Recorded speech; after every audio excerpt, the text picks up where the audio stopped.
The old gray mare was waiting at the front many long years ago. Many long years ago. Good evening, every pony, and welcome to the Old Gray Mare, bringing you the biggest names in pony fandom, all for charity.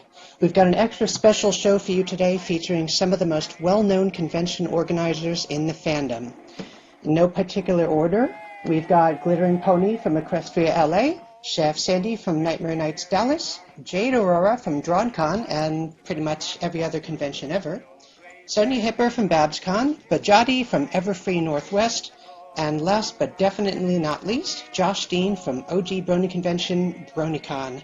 Now, it's been a couple of years since we had an episode of the Old Gray Mare, so we're going to go over our format a little bit here. So first of all, we are a panel-based show, which means that we have a number of people who all have something in common. In this case, they're all con orgs. We have some pre-prepared questions, but we also take questions from the audience.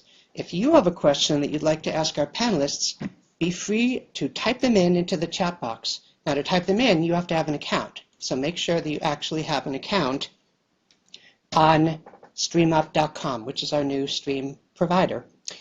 That being said, I hope everyone's done their mic checks, because I am about to open the floodgates and call pretty much every con org in the fandom. Okay, maybe half the con orgs in the fandom. So here goes. Yo. Hello, hello. It begins. Can you hear me? Do I sound okay? Everyone sounds great. Hey. Hi. Let's do a quick mic check on everyone. Someone is not using headphones. I hear myself.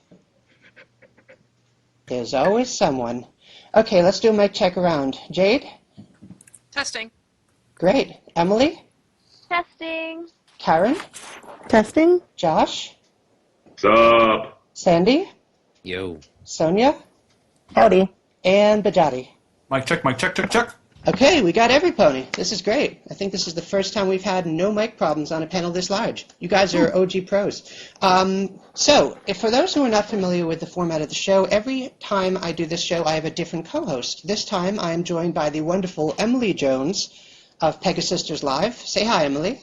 Hi, guys. And we're going to be tag teaming the others on doing some questions. Some of the questions are going to be fixed, and some of them are going to be pulled from the chat room. So as a reminder, if you want to ask a question, you have to have an account on StreamUp. You can't just comment if you're a guest. That's not how it works.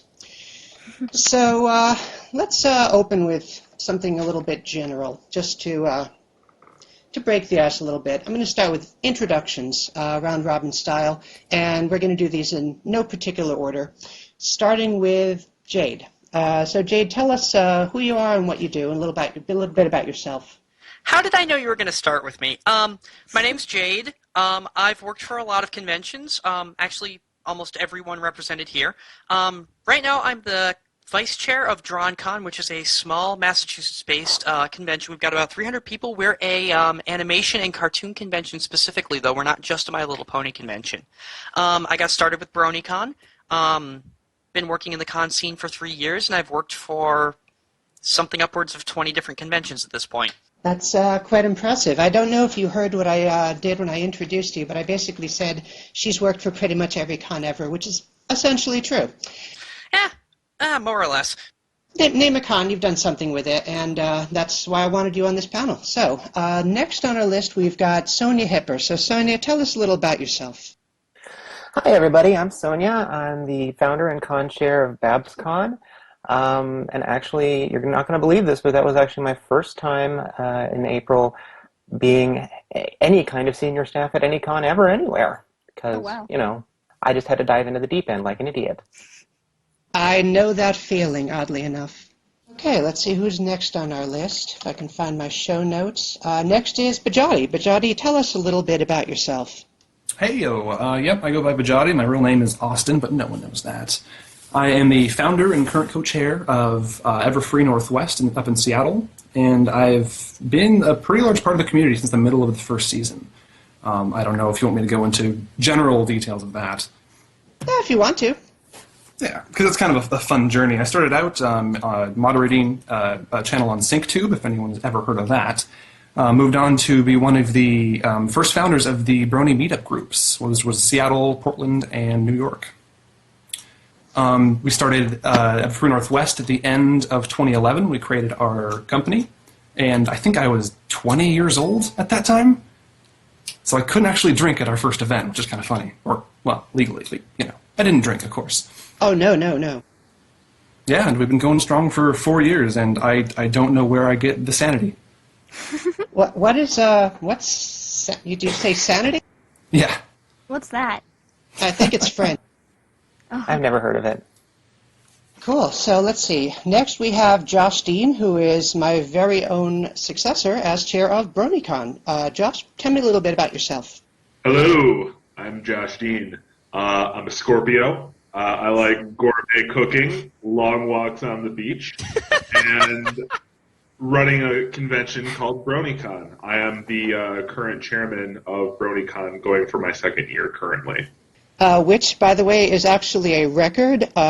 You have the current duration record for who's held that post the longest, not in terms of number of shows, but number of years. So here's hoping.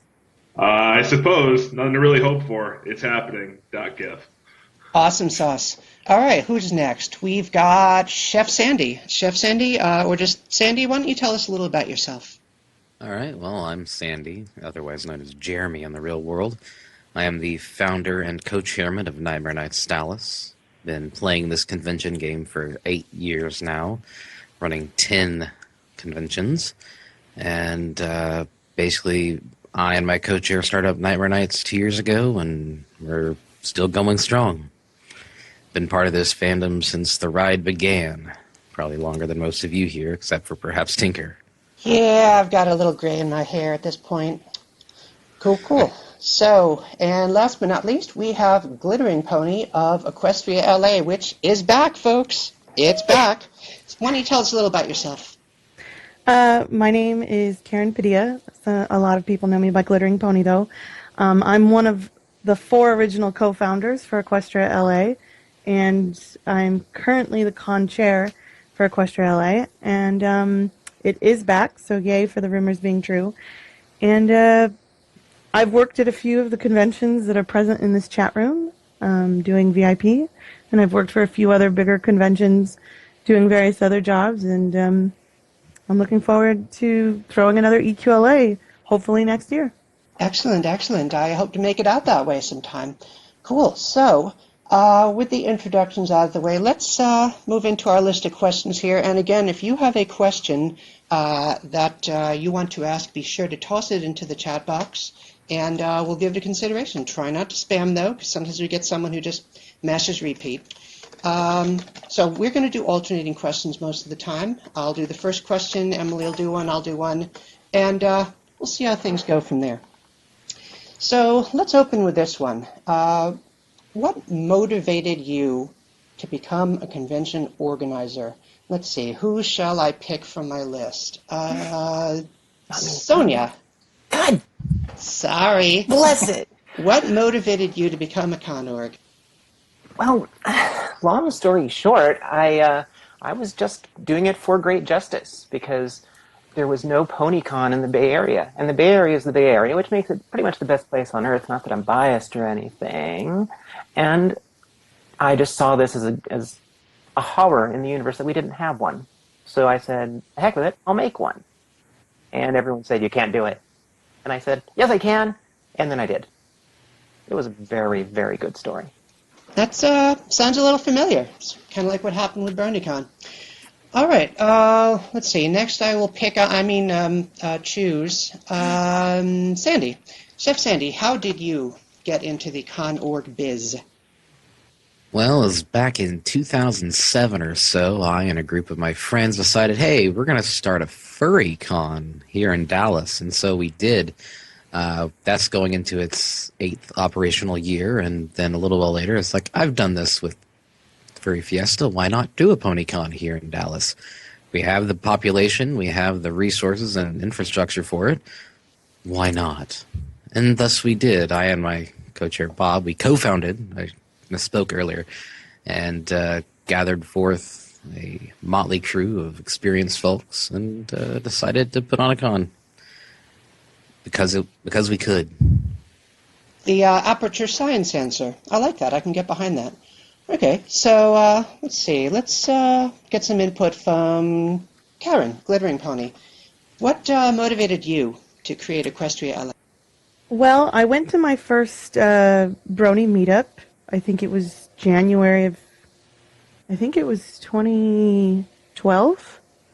I might not have my dates right, but I went and everyone was talking about this BronyCon that had just happened. And so I went online and I checked it out and I said, you know what?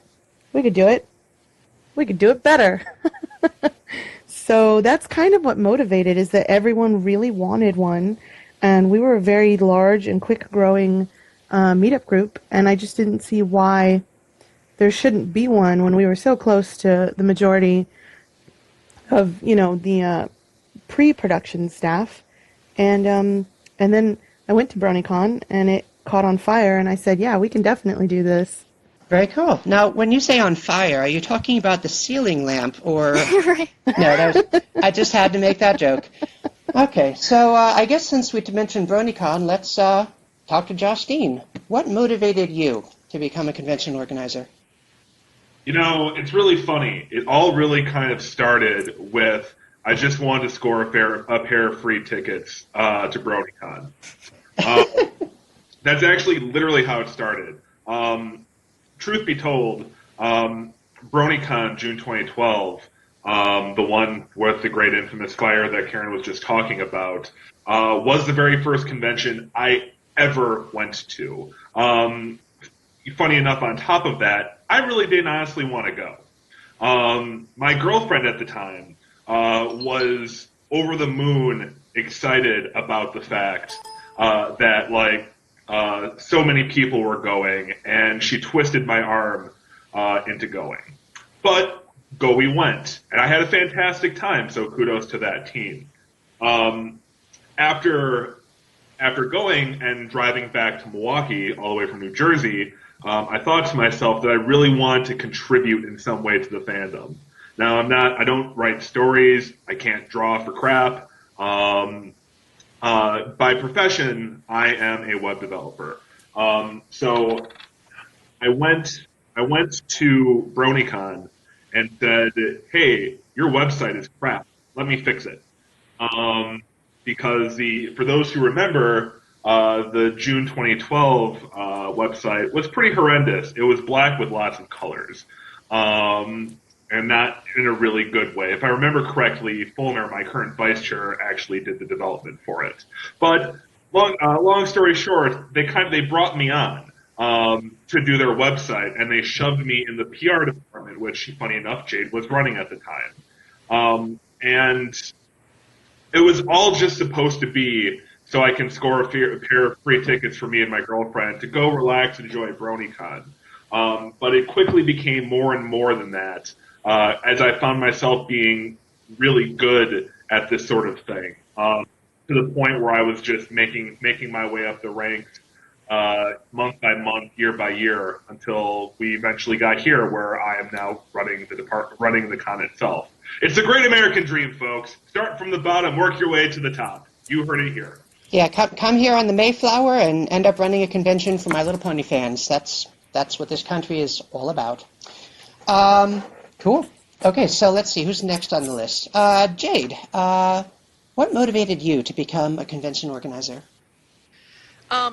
Actually, I've been going to conventions since 2006. My first convention was Anthrocon. I've always wanted to give something back to conventions, but I've never really had an opportunity.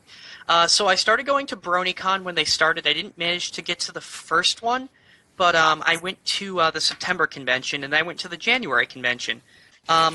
After that, I went home and I went on the website, or the meetup group at the time, and I was so psyched for the next one. I wanted to, read up and keep up with it, and everyone was asking these questions, and they all just seemed like so much common sense.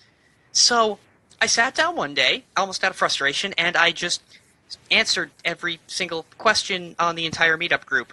And then I got an email from Yarrick the next day asking if I wanted a job doing that for BronyCon.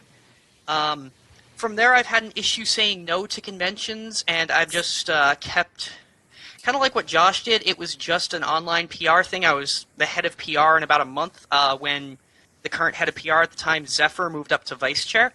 And it's just gone from there, and I've been finding that I love it more and more, and I've been spending more and more time in conventions and working with conventions, and yeah, it's just kind of been a spiral since then. Seek help. A spiral. I like that one. So last we've got Bajati. Bajati, what motivated you to become a convention organizer? All right. Ooh, I just saw the bid jump up to 600. That makes me happy. So I think it was 2007 I first went to my first large-scale convention. It was PAX up here in Seattle, and I was 15 at the time, I believe. And I absolutely loved the atmosphere. I can't believe I hadn't gone to a convention before that. And like the year that I turned 18 and was actually able to enforce PAX, I went. And it was PAX East, and I've been doing both of them ever since. So when the pony community started to grow, I think it was about May 2011, after the first season was kind of declining, the meetups were starting to grow. We kind of were joking around about the potential of starting a convention. At that time, there were not conventions in this community. So we tried to kind of get a feel for it by putting on a big summer event we called Northwest Brony Fest. We've had it in Portland, and I believe it's the first community event that exceeded 100 people, which is pretty cool. And then around November of that year, we got together and started being more serious. Like, you know what? I think this community seriously can support a convention. And at that time, BronyCon in the East was starting to grow into what I would consider actually, full-on organized convention, departments, weekend long. So we knew it was definitely possible. We gave ourselves 9 months to get something going, thinking we'd pull in about 300 people, 300, 400 people. Ended up getting, I think, 1,400 by the end, which blew our minds, and it was rather stressful. But the reason that I really went towards it is that I just wanted to see what this community could do. There was so much creative content coming out from every corner of the internet just through ponies. For some reason, everyone's pushing these just ambitious content everywhere for free because they want to. So I wanted to give the community a good name and see how big we could get, and I'm frankly really amazed at where we've gotten now. I think all of us are, and well said, by the way. Okay, so that's gotten through the origin stories of every pony, so now we can start picking random questions from our pool and seeing where this goes. Now, before I turn this over for a moment to my co-host, Emily Jones, I would like to take the opportunity to promote today's charity. Now, for those of you who are new to this show, every time we do the show, we have a different... Someone just cut off. Well, every time we do the show, we have a different charity. This time, we are doing a charity auction for a once-in-a-lifetime opportunity, guys. You can actually get a half a page of prose written by G.M. Barrow herself, A.K. Yearling in the flesh, and she will write whatever you want to, pony-based, G-rated, mind you, and it won't be canon, but she will write it, and then it will be illustrated by none other than Leakfish, who is, besides one of the most well-known artists in the fandom, she's also official con artist for at least 2 or 3 conventions. This will all be framed, it will all be signed, and it will all be sent to you, framed and signed as a once-in-a-lifetime, one-of-a-kind masterpiece for you to hang on your wall and cherish. And there's only one of those up for grabs. Now, we have a charity auction going, and if you want to bid, current bid just jumped up, actually, to wonderful $1,010, but it's going to keep going up, guys. This is historical stuff here. You can go to greymare.net/auction. That's GREYMARE.net/auction. The link is right there on the stream, on the video, for those of you who are following along. And this is going to benefit our charity, which was chosen this time by the artists themselves, by Ms. Barrow and by Leakfish, which is Equality Now, one of the most well-known and influential women's rights charities in the world, which just fits in wonderfully with the origin story of the show, how Lauren Faust, as a feminist, created the show to show that there's more than one way to be a girl, and it's always been about projecting positive self-image and the notion of choice and self-determination for girls and women everywhere. So it's really a wonderful charity, and I am pleased as punch to be helping bring them money from this wonderful once-in-a-lifetime opportunity. Again, check it out at greymare.net/auction. you're not going to get another opportunity like this. This is amazing stuff. And in case you aren't familiar with Leakfish, her work went for, Josh, was it $2,700 at the last Brony Con? That's a good question. I'm going to say yes. Yeah, it was something like that. It was definitely over 2,000. I've heard the number 2,700 bandied around. But anyways, this is probably going to be a better deal than you'll get at a convention for something you might not even be able to find at a convention. And it all goes to a great cause by the choice of the artists themselves. So I've done enough promotional stuff. I'm starting to think I should get a job at NPR. I'm going to turn things over to Emily for a while. And Emily, why don't you run the ponies through their paces, give them a couple of questions. Sounds good. All right. Well, there was actually a question in the chatty box. We broke the site. What happened? Yeah, apparently we actually broke the site. We have so many people listening to this, we actually broke the site. This is remarkable stuff, people. But don't worry, because everything is getting archived, and we are going to put up the raw recording immediately after the show ends, and a cleaned up recording ready for podcasting probably within a week. Okay. Well, that raises an interesting question. When are we closing bids on the auction? When this thing ends live? Yeah, we close bids at 1 a.m. Eastern, which is 10 p.m. Pacific. There you have it. So is everything good? Do I just keep going? Yeah, keep going. All right, and just want to make sure. Yeah. If someone drops out, they can always check it out on the auction, and the chat box should be a little more robust anyways. We're now up to 170 viewers, so this is getting pretty crowded. Oh, wow. That's awesome. All right, well, I'm going to read a question that was left in the chatty box, and that was, I'm interested in organizing my own con. Where should I start? Can I field that? Yeah, sure. The first thing to say is, don't. No, just kidding. Don't. Yeah, no, Don't do it. Don't do it. Well, I'm sure that a lot of the folks here can say this better than I can, but since I came into it with so little experience, and I'm sure that that's probably where the question is coming from, is a place of inexperience. The best things in the world that you can do are, first off, start volunteering at other cons, like a lot, because then you'll learn how cons work from the inside. During the year or so while I was setting up BabsCon, I volunteered at several cons in my area, like Further Confusion and Baycon and Convolution and a bunch of others, just to see what made them tick. The other thing is, make friends with a lot of the people that are in this call. If it weren't for folks like Tinker and Glittering Pony, I would, and all the rest of you as inspiration, of course, I would never have been able to make BabsCon happen at all. It would have just been horrible. And this, of course, in a time... Ooh, I like it. This in a time when nobody gave a new PonyCon a chance, because we were just organizing it at the very first, right after the con that shall not be named. The Scottish con. Well, the Las Vegas con, anyway. Dun, dun, dun. Yeah, I told Dusty Cat about it, and the first thing he said was, this fandom needs another con like it needs a hole in the head. That's my terrible Dusty Cat impression. That was a very I thought it was I don't disagree with that. At a certain point. At this point, perhaps, but, I just knew it in my heart, and I know what he had told me it was impossible, except for about 1,000 times, but I still didn't believe it was impossible, so I did it anyway, and, that's how I got started. But the most important thing is, learn what you don't know, and once you know what you don't know, learn it. Really good advice. And then find the next thing that you don't know, because there will always be more that you don't know. Oh, well, yeah. What is the saying that the first sign of wisdom is knowing that you know nothing? Oh, yeah. That means I'm still very wise, like right now. I know all. Uh-oh, I did it. I'm the first one. Party foul. It's okay. Do you want to... Okay, we'll go to Josh now. Do you want to... Yeah. Oh, in relation to this specific question? Yes, please. Well, I really can't give a better answer than Sonia and everybody else who exclaimed at the same time, don't. If you're looking to start your own con, as everyone else has said, don't. Go volunteer a convention.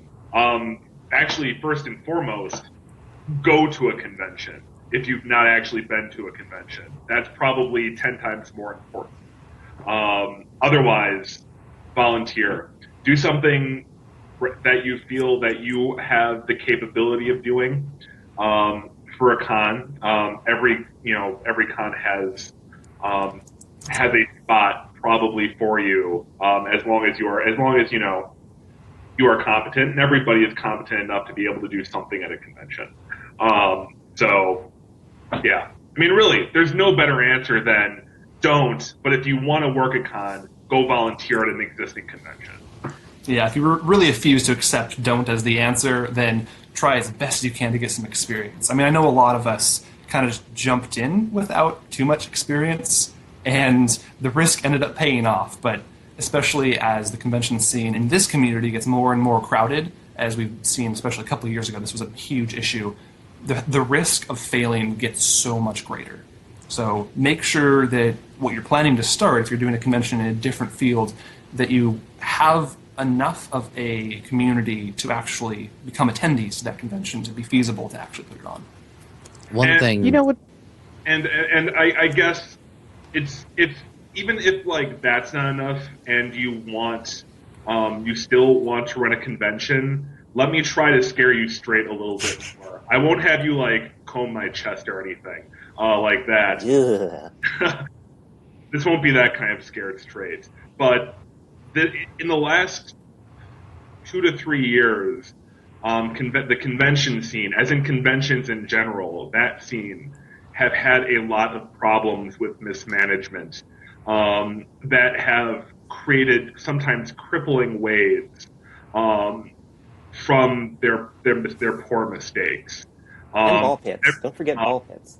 Yeah, I wasn't going to say anything directly. Oh, goodness. But every time a convention fails, everybody finds out about it. It's not just pony conventions. I mean, for example, and I'll say it, Las Pegasus Unicon, anime conventions look at that convention as an example of the worst run convention in history, and as an example of what not to do. Anime conventions that have been around for 20 years have used that as an example of what goes wrong and how they end up feeling the crippling effects of it. So when you sit here and you feel like you want to run a convention, make absolutely sure that you actually want to do it. You can put forth the time in it, and that you can actually work to make it succeed. Because every time, unlike kind of the opposite of every time a bell rings, an angel gets its wings. Every time a con fails, a con chair gets drunk, really badly. And we don't have impermeable livers, guys. So please save everybody some alcohol poisoning. I wouldn't know anything about that. Well, That's true. Everyone's watching. Forget what it does to the convention community, but you also need to realize that you yourself become responsible for a huge amount of debt if things go wrong. We're not talking like a couple $1,000s, guys. We're talking a good $180,000 maybe. Yeah, I can say that with $200,000. personal experience. You can get yourself into a lot of hot water if you don't know what you're doing and it goes wrong. I'm actually going to hop in here and just say, if you don't know what the term market research means, you don't need to be starting a convention. One of the biggest things you need to start, if you really, really, really absolutely insist on, I have to start my own convention, I have to be the top dog, my area needs this convention, you need to truly ask yourself, does your area need the convention that you're trying to create? Do we need another PonyCon? I'm just going to use my area for example.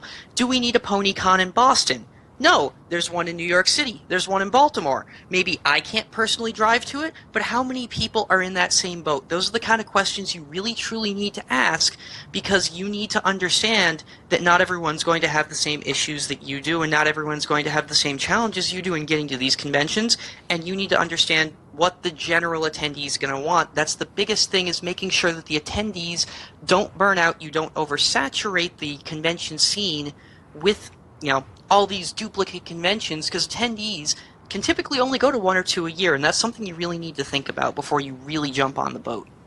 And a quick comment on the potential other things you can do besides a convention, because I know EQLA, before doing that, they had their, was it the Grand Galloping Gala is what you called it? Or no? Yeah, we did the gala and we did the March Marathon. Yeah, and up in the Northwest, we started out doing, as I mentioned before, Northwest Brony Fest, which was essentially a 2-day bonanza in Portland where we didn't have a central location. We just explored the city and had a whole bunch of really great fun in the middle of summer. Those events, frankly, are way easier to organize and way more fun to put on. Actually, this brings up a very stellar point, and maybe one to kind of end on. Even if something like that is a little too daunting, this is where I started, but doing meetup groups. Meetup groups are very good kind of like entry-level event organization sort of things. And anybody can do them. And as long as you have people in your area who seem interested in that topic, people are going to go to meetups. Even if it's just like, hey, look, I like to do Adventure Time. We should totes go bowling and do some brunch. People will go to that because people like Adventure Time and people like to go bowling and have brunch. And then you can kind of plan that and use that to expand your knowledge in terms of event planning. Actually, one last thing is that if you're the founder, you also have a lot of additional problems than if you're walking into an existing con. You have to gather a staff around you. You have to make people believe that you can do it. You have to find. You have to first you're going to wear 5 or 10 hats, and then you have to start letting go of them, which is also hard. So just beware. So basically what you're saying is that con orgs play Team Fortress 2. Yes. I was just talking about. I'm doing that right now. All right, so you want to move on to the next question, guys? Sounds Make good to things me. a little happier. All right, so what is the cutest thing you've ever seen happen at a convention? I would say last year at Nightmare Nights, we had Andrea Libman as one of our guests, and Bob's daughter, my co-chair, she was 2 at the time, and Andrea busted out a Pinkie Pie voice, and Pinkie Pie is Lena's absolute favorite pony. So she was talking, and then Lena walks up to the stage and goes, "Pinkie Pie?" Like her mind was blown. She heard Pinkie Pie, but she wasn't watching TV. So that was that was panel stopping. That's actually mine too, so. It's adorable. Totally adorable. I'm surprised you didn't mention Borg's wedding, though, because that was also pretty damn adorable. I was too busy to actually see it. I was just outside the door when that happened, and I remember looking up and hearing Rarity's voice, singing da da da da da da da da. I'm like, what is going on here? A glittering pony? Yeah, actually, it's what Sandy just said because I was there when that happened at Nightmare Nights as well, and it was really, really cute. Jade, do you have an answer? I have to go with the crowd. That's kind of a hard one to really beat. I've got 2 actually that are pretty damn awesome.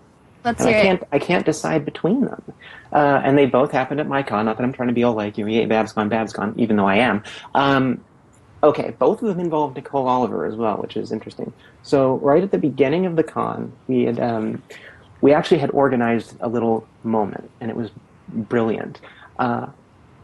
One of our top end $2,500 sponsor members wanted to basically donate all of his privileges, if you will, to a young guest, to a child. And said, you find the right child. And I found this adorable little moppet at a sci-fi con when I was tabling who just kept coming back and coming back and coming back and wanting to hold my little Twilight Sparkle plushie. So what we did was we got Nicole to we arranged the timing with the kids' parents and with Nicole, and so everyone came together in the lobby, and Nicole coronated this young girl as princess for the rest of the con. She just about died. Everyone died of and for the whole rest of the con, people they would bump into this girl. Your Highness, welcome. It was just the most adorable thing ever, and apparently it made her year. I remember that. Yeah, it was. It felt so good to be able to do that for a kid, And then the other one was totally spontaneous, which was when on I think it was the Sunday voice actor panel. A young boy walks up, and just directly asks if Nicole will sing to him, "You Are My Sunshine." And she does.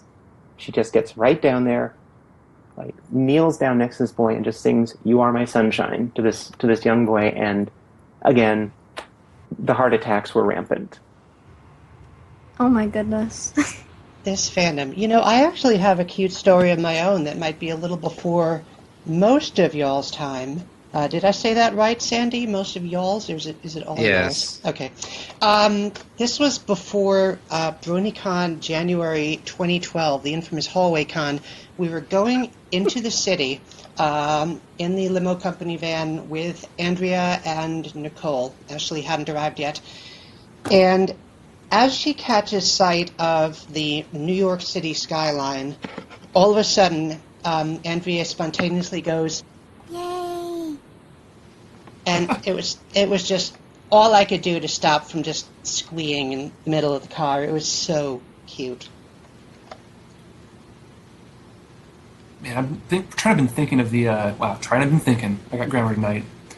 Trying to narrow down what one is of the grammar? cutest, one of the cutest moments, because it's when you start putting on these conventions, focusing for the kids to come in, get more and more kids. It's constant. You just keep an eye out for it, and it's everywhere. I know. I just went to Ponyville Cider Fest in Wisconsin a couple weeks ago, and they had a dance stage outside their main area, and like kind of in the upper lobby, and for I think the majority of the con, when they're playing random music, just kids were dancing on the stage, and watching kids dance is the cutest thing. I don't care what anyone says. But I also have a story very similar to the other Nicole stories, very similar to Sonia's, I believe. And I really hope I'm not mixing two different stories together, but I believe it was the first ever free that there was a child going up during the Q&A section of the voice actor panel that just couldn't get her words out. She got so nervous and so shy that she like almost went in tears and went back and to sit down. And Nicole immediately stood up, went off the stage, sat down next to her, hugged her, and kind of talked her through the question off the mic. And I mean, seriously, those VAs really, really know how to bring it to the kids. I wish I could have seen Nicole at one of the events she did for us, where she actually went and read. We had a kids area, a whole big area just for them, and we had listed something on the program called Story Time with Celestia. And you're figuring, oh, it's a con, they'll just trot out a Celestia cosplayer, it's just the kids. And it was like, nope, nope, nope, nope, nope. And that was actually her idea. Nicole went and read stories to the kids for an hour, and I just wish I could have seen that. I really wish I could have. Yeah, Nicole in particular has always been really, really big on the kids. Like even at her first appearance in January 2012, if I recall, she had the kids come up and sit in the front so that they could get a better view of her. And she's always been sort of a mother figure to the fandom and to the younger kids in the fandom, and it's just totally adorable. Well, she is Celestia. She's actually Celestia. Exactly. I mean, she is Celestia. We just got another bid. It is up to a startling $1,123, guys. The charity in this fandom just beggars disbelief. And it's probably going to go a lot higher before the night is over. Again, bids close at 1 a.m. Okay, so while we're all recovering from cute-induced heart attacks, let's go into another question. Now, I'm going to be reflecting back a little bit on something that we talked about earlier about, if you wanted to start your own con, what should you do? And the general consensus was basically don't take it easy, do your homework and your research and figure out what's going on. And that's, it's a sentiment I can get behind. But here's something that's sort of related. Now, all of us, I'd say at least half of us, were all newbies to running cons before we ran a con. So we didn't know what we were getting into. For some of us, obviously, that wasn't true. Sandy has been in the con scene since before bronies were a thing. But for some of us, we just sort of leapt in feet first, and, well, that's what happened. So what would you say is the biggest misconception about con org work, or more generally, something that someone who isn't a con org might not realize before they get into the field? And I'm going to start with Sandy on this one. All right, well, first of all, the amount of money that is involved. Even a small con like mine is still well past 5 figures. And you have to ask yourself, do I have access to that kind of money? Will I have that amount of money before the con starts? And that's just a start. Then you have to do hotel negotiations, and hotels will try to take advantage of you at every turn, try to get you into a bad contract where, you misstep and then you owe them a lot of money. Those are just the baseline things. And there's a million tiny little things that are going to cost you money that you need 3 times more people than you already have on staff. There's all sorts of little nuanced thing that John Q. Pony fan just attending a convention has no idea about what goes into it in the actual execution of the event. It's like I as the con chair, year 1 wore many hats, like you said, and was able to delegate most of that in year 2. But just the sheer amount of different departments and working bits that go into running a con, you'll be overwhelmed if you don't come into the game expecting it. Financially, there are so many things that people really kind of forget about or don't even think about when they're setting out to run these events. There are a lot of what I like to jokingly call hidden fees that comes to event running. Things like that you wouldn't think about, like things like electricity. At least for BronyCon, having to pay for union fees, having to pay for internet fees, catering fees, paying for needing to pay for security. That's one that we have to do that thankfully not many one else has to do. We have to pay for additional on-site security as well. Stuff like that. There's lots of little things that when you think to yourself, I'm going to throw a pony convention, you don't necessarily think about. The big one that I get a lot, I don't know about you guys, is people ask me how much money I make running these things, and people don't seem to understand off the top of their heads that all of this is volunteer work. We don't get paid jack shit, and I'll put in a quarter in the swear jar for that one.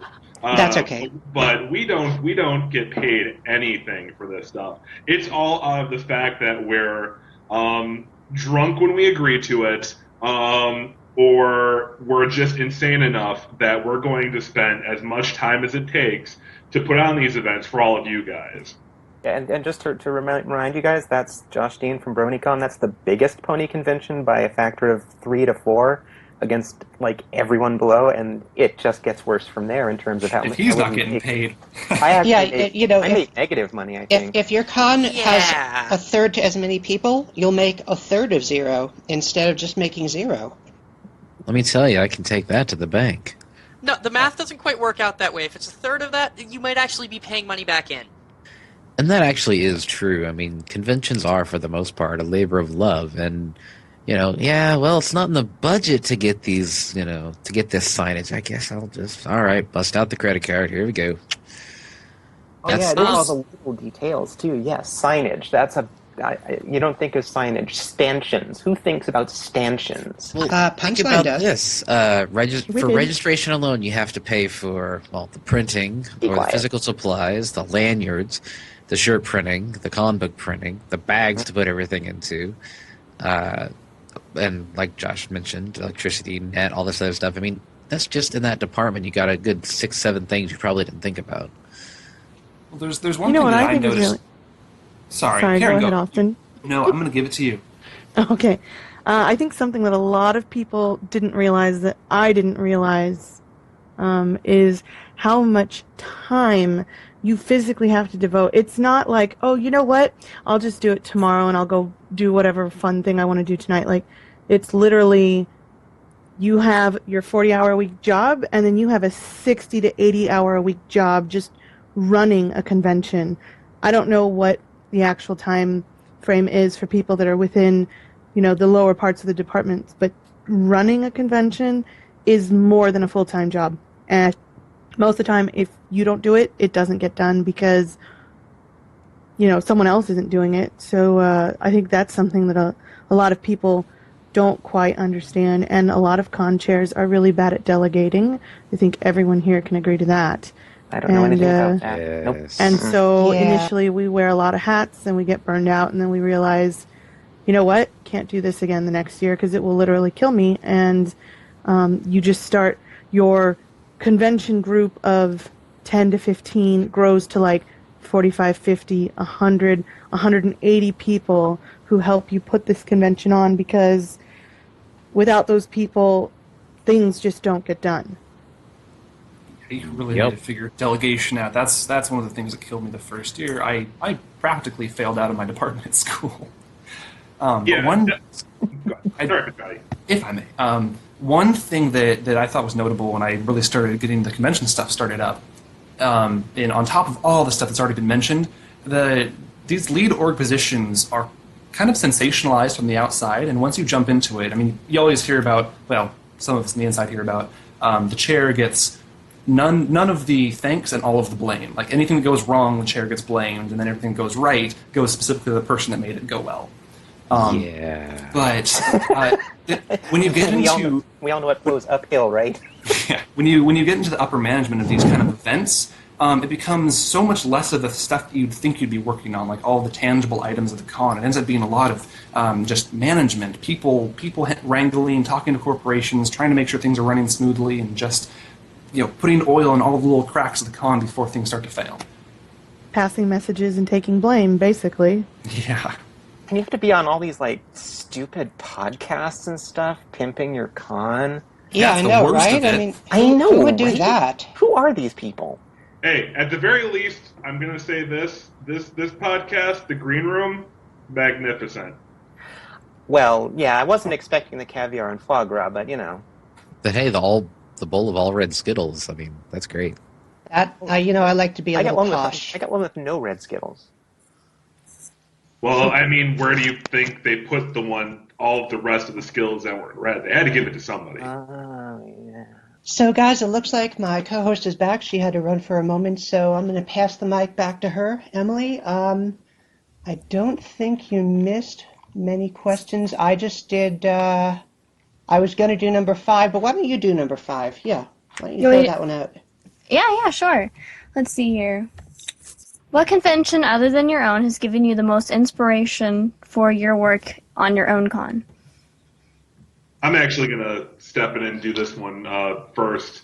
And it's totally kind of a cheaty answer, but it's very true. I actually look at every convention, big to small, that I go to, some that I don't, for inspiration. I go to a lot of conventions nowadays, and I don't go for the VAs. I don't go for the panels. I don't go for the vendors. I go to watch how that event operates, because as far as event management goes, that's really what interests me the most. Some of the conventions, especially since a larger convention called MagFest started doing it for BronyCon this past year, I've started doing it for some other conventions, and I go, and after the event happens, I provide feedback to that event. But most importantly, I go to these events to see what the events do that I can possibly try to translate and upscale in terms of size to our event. Everywhere I go, be it pony conventions, be it anime conventions, be it expos like PAX or Comic-Cons, in order to try to up our game and provide a better experience to BronyCon's attendees. Because ultimately, that's really the end game, is to provide the best experience possible to our paying customers. That's what I did in 2012. When I wanted to put together a convention, I went to as many conventions as I could, and I said, I like what they're doing here. I don't like what they're doing here.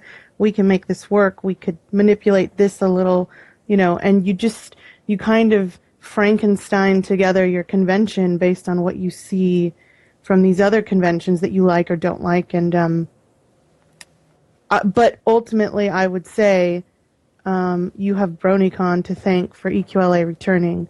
So I guess BronyCon at the moment is the biggest inspiration for EQLA. Oh, shucks. You're making Oh, me shucks. blush. Oh. I mean, OTP. really, we all have everybody to learn from each other on these things. Not everything, unfortunately, all the good stuff that every convention does can't be done by every other convention because it doesn't always translate well. There could be, it cannot translate well in terms of staffing ideologies. It could not translate well due to sheer number of size. A good example of that is a convention that just happened, Ponyville Cider Fest. Did a fantastic thing. They had a cider bar for adults in a rotating tower of their event, and I think that's a fantastic thing for both their venue and their size. And I would love to take that for BronyCon, but I can't take that because it works well for their 700-person event, and I can't then upscale it to something along the lines of 10,000 people. It just won't happen. That would be a lot of cider. It would. You'd I need think a I could super drink speedy all cider of that. squeezy 6000. Yeah, for me, at least here for Nightmare Nights, a lot of my inspiration comes from my previous work. Well, not previous; it's still going on.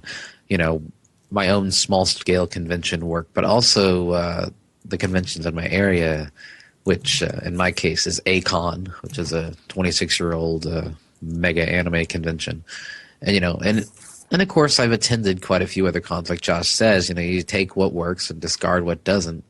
And see, like, boy, that worked out pretty well. I think I'll steal that idea, borrow it.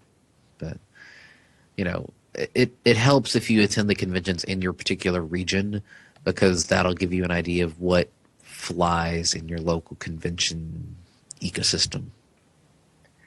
This is really true. That's something that I noticed a lot now that I've started attending more cons outside of the Bay Area.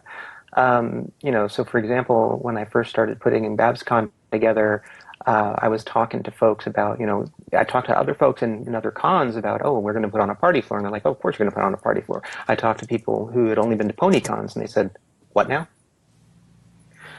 But as far as the inspiration is concerned, my first ever con was it's a little sci-fi con called BayCon here in the Bay Area, not surprising given the name. And it's been running for over 30 years. It's pretty cozy size now, about 1,500 people or so. And that, that just inspired me in the sense that this is a con. It had all the markings of a con. It had, it had a cosplay contest and a party floor and a bunch of panels and guests of honor and people signing things and yada, yada, yada, yada, yada, without being giant and overwhelming like a San Diego Comic-Con or a WonderCon or what have you. And I just knew that I had to create something like this. And my next big inspiration was, for negative reasons, was WonderCon, because they started out here in the Bay and then they left. So curse you, Anaheim! So, again, that just fed my sense of great injustice. And then I didn't even go to the June 2012 BronyCon, but it still inspired me because now I've seen so much of it in documentaries and heard firsthand accounts and became friends with the strange woman that ran it. I don't know who that was. Some weirdo. And what I found was, of course, what everyone else has said. You go to other cons to see what you like, what you don't like, what's going to work, what's not going to work, what you totally want to steal, what you want to do something like but not exactly like. And then, of course, you also want to, once you've gotten a sense of sort of a range, my next step is, okay, what hasn't anybody done? What can I do that will be completely insane that will make people go nuts? And I know it's a bit of a gamble because sometimes stuff like that will fall flat, but if you don't take that risk, then, then you just have con. That was the one with the ball pit, right? No, that was the one for con artists, actually. I think Leakfish was the only one there. Oh! Hashtag shots fired. Love you, Leakfish! Don't hurt me! Yeah, He's going to come after you. We all love Leakfish, she said nervously. No, we all do. Leakfish is great. She does amazing work, and we are honored and incredibly privileged to be able to auction her work and that of A.K. Yearling herself, GM Barrow, who are tag teaming to do our amazing charity auction, still at a high bid of $1,123 to women's rights charity Equality Now. I'm going to keep every pony on their toes. My co-host Emily has a great question lined up, but first I'm going to ask a couple of lightweight, silly questions just to see if every pony out there is still awake. So here's a silly one. Banana. Well, actually, that might answer the question, because the question is, when you're at a convention, what do you eat? Eat? Who eats at a convention? Because I don't get the time to. It's called a con diet. Well, that depends. Is it a convention we're staffing, or is it a convention we're going as an attendee? Because those are two completely different scenarios. Yeah, when you're staffing, you're like a breatharian, those people that live on light and air, only that you're not getting light and the air is pretty bad. So That's possible during con weekend. Perhaps Like there's a microbes in the confunk. Who knows? Well, I'll throw in a Live on serious those. answer. I usually manage to grab a couple granola bars in my bag wherever I'm walking around, and thankfully our staff lounge is, at least for our convention, is right on the path anywhere I'm going. So I dive in whenever possible. And I actually get less nutrition and food at other conventions because it's hard to walk away. Yeah, it's true. I actually eat. At some point, someone will say, eat this. They throw it in front of me and they say, sit down, eat it. There is nothing that is important. And I'll make it about halfway through whatever it is, a sandwich or a piece of pizza or a burger or whatever. And then it'll be like, oh, look, someone needs me. And then you have to run off. So I should start doing that granola thing. you stole my answer. That was my answer. Was people just kept up and telling me, you haven't eaten. Here, have this. Or they would drag me off to staff feed and put a funnel in my throat and stuff something down it. Usually.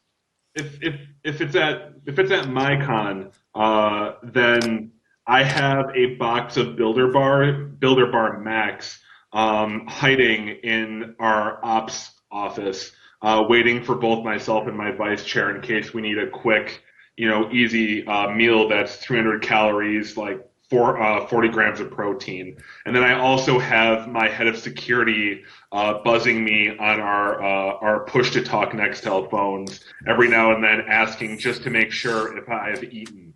And then at some point forcing me to go to a restaurant and put food in my mouth.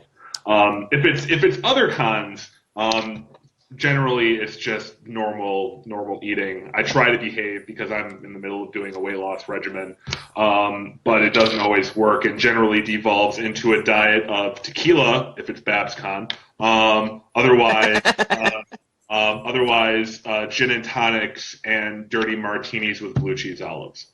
Okay, that's the classiest answer I've heard for this question. That has to take some sort of award right there. Although I think I've come up with an idea for next year, and you guys tell me if this is patent worthy. You get one of those camel pack things and load it, just like fill it up with nothing but espresso.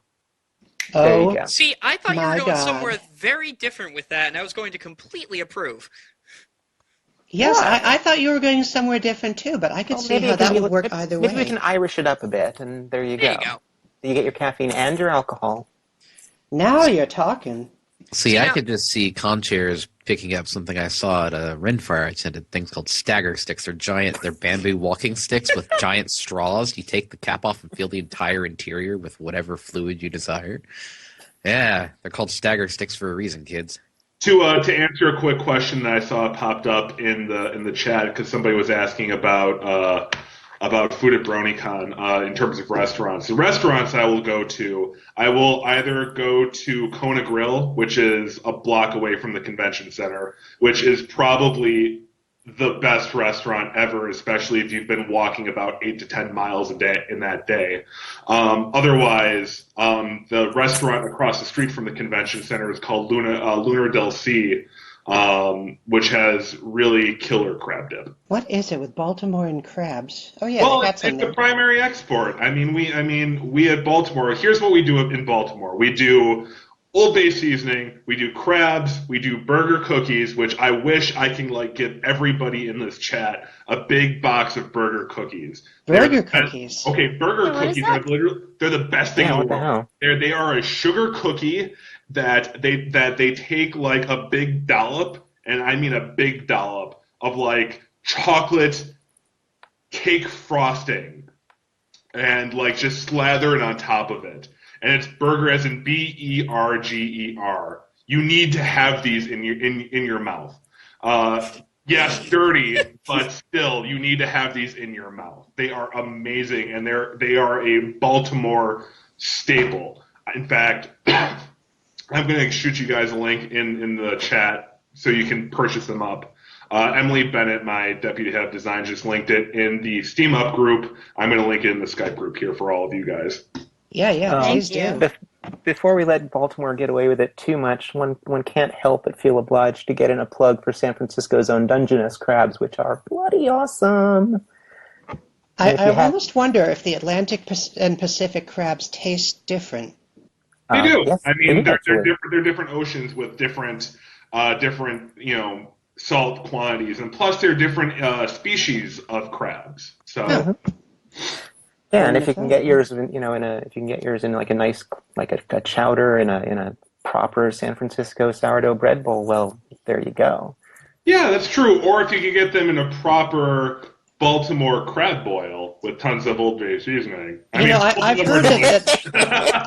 heard that like religious wars have been started about the difference between Baltimore clam chowder and New England clam chowder and Manhattan clam chowder. Apparently, it's a matter of quite a bit of contention. People still do something like Manhattan clam chowder? I didn't know you could call tomato soup clam chowder, but apparently you guys have figured out how to do it. Yeah. We're weird here in New York. What can I say? We do weird things like invent Brony conventions and put tomato soup and crabs together. Speaking of one little thing, because I know there's a few of us that have one, but any of the cons here that have it, give a shout out. In-N-Out, right nearby. Best burger you can get in a drive-thru anywhere. 3 of the conventions here actually have In-N-Out. But I gotta say, I had a good knows. time at Whataburger when I was down near Sandy's Way. Oh yeah. I just had In-N-Out like a week ago. I miss it so much. Just In-N-Out. It is better in California than it is in Texas. I'll totally concede to you guys. In-N-Out Burger is easily the best fast food burger I've ever had. Double animal style, fries extra crispy, also animal style with the Neapolitan milkshake. Mwah! Oh yeah, calorie bliss. Oh man, yep, it's worth all the calories. I think I need to take a flight. I think I need to fly over to California again. Yeah, I think I need to take a White Castle run afterwards. That's the closest we got here in Brooklyn. Oh, hey, White Castle. So, going to Five Guys. I don't think the Five Guys are open though. They don't really cater to the stoner crowd or anyone else who's awake at 1 a.m. So I got another fun question, and then we're going to get back to the serious business questions. So serious beans. So my next fun question is: what is the funniest thing that's ever happened to you at a convention? And bonus points if you can get all the other panelists to crack up. Damn, those crickets. Bonus points if you can speak up for this question. Yeah, Conventions we're are all pretty so busy. serious Does business. Stuff happen? That is really kind of the thing. I guess I got one. And this happened at EQLA November 2012. It was the end of a day. I don't remember what it was. We were sitting down at the hotel bar, and we were having a drink. I was having, this was 2012, so I was probably on a really big martini kick at the time. So I was having a dirty martini. I think it was a gin martini. And it was myself. It was Final Draft. It was, I want to say Logan Biscornet, who is the con chair of DrawNCon currently. And it was Iron Pony, the head of PR, who I still believe is the head of PR for EQLA. And then we were sitting there, we're having a great time, everybody's laughing, everybody's having drinks, and then suddenly, power goes out. Huge blackout in the entire Anaheim area. Oh, no. That's not actually a funny story. Hang on, it's getting better. It's getting better, I promise. Iron Pony had, the moment it happened, it was just like, that moment when you see somebody in their eyes just like have the biggest freak out ever. Just like you can like you have a videotape of them and you're going frame by frame. You can point out the frame when in their eyes you see something happen. And the look in his eyes, like 0 to 60, he gets up and he makes a mad dash out of the bar. I don't know where he went. I think he went to you, Karen. But he made a literal mad dash. And I don't know why this is funny to me. It was probably because I was drunk at the time, but whatever. I'm drunk now, so it works out.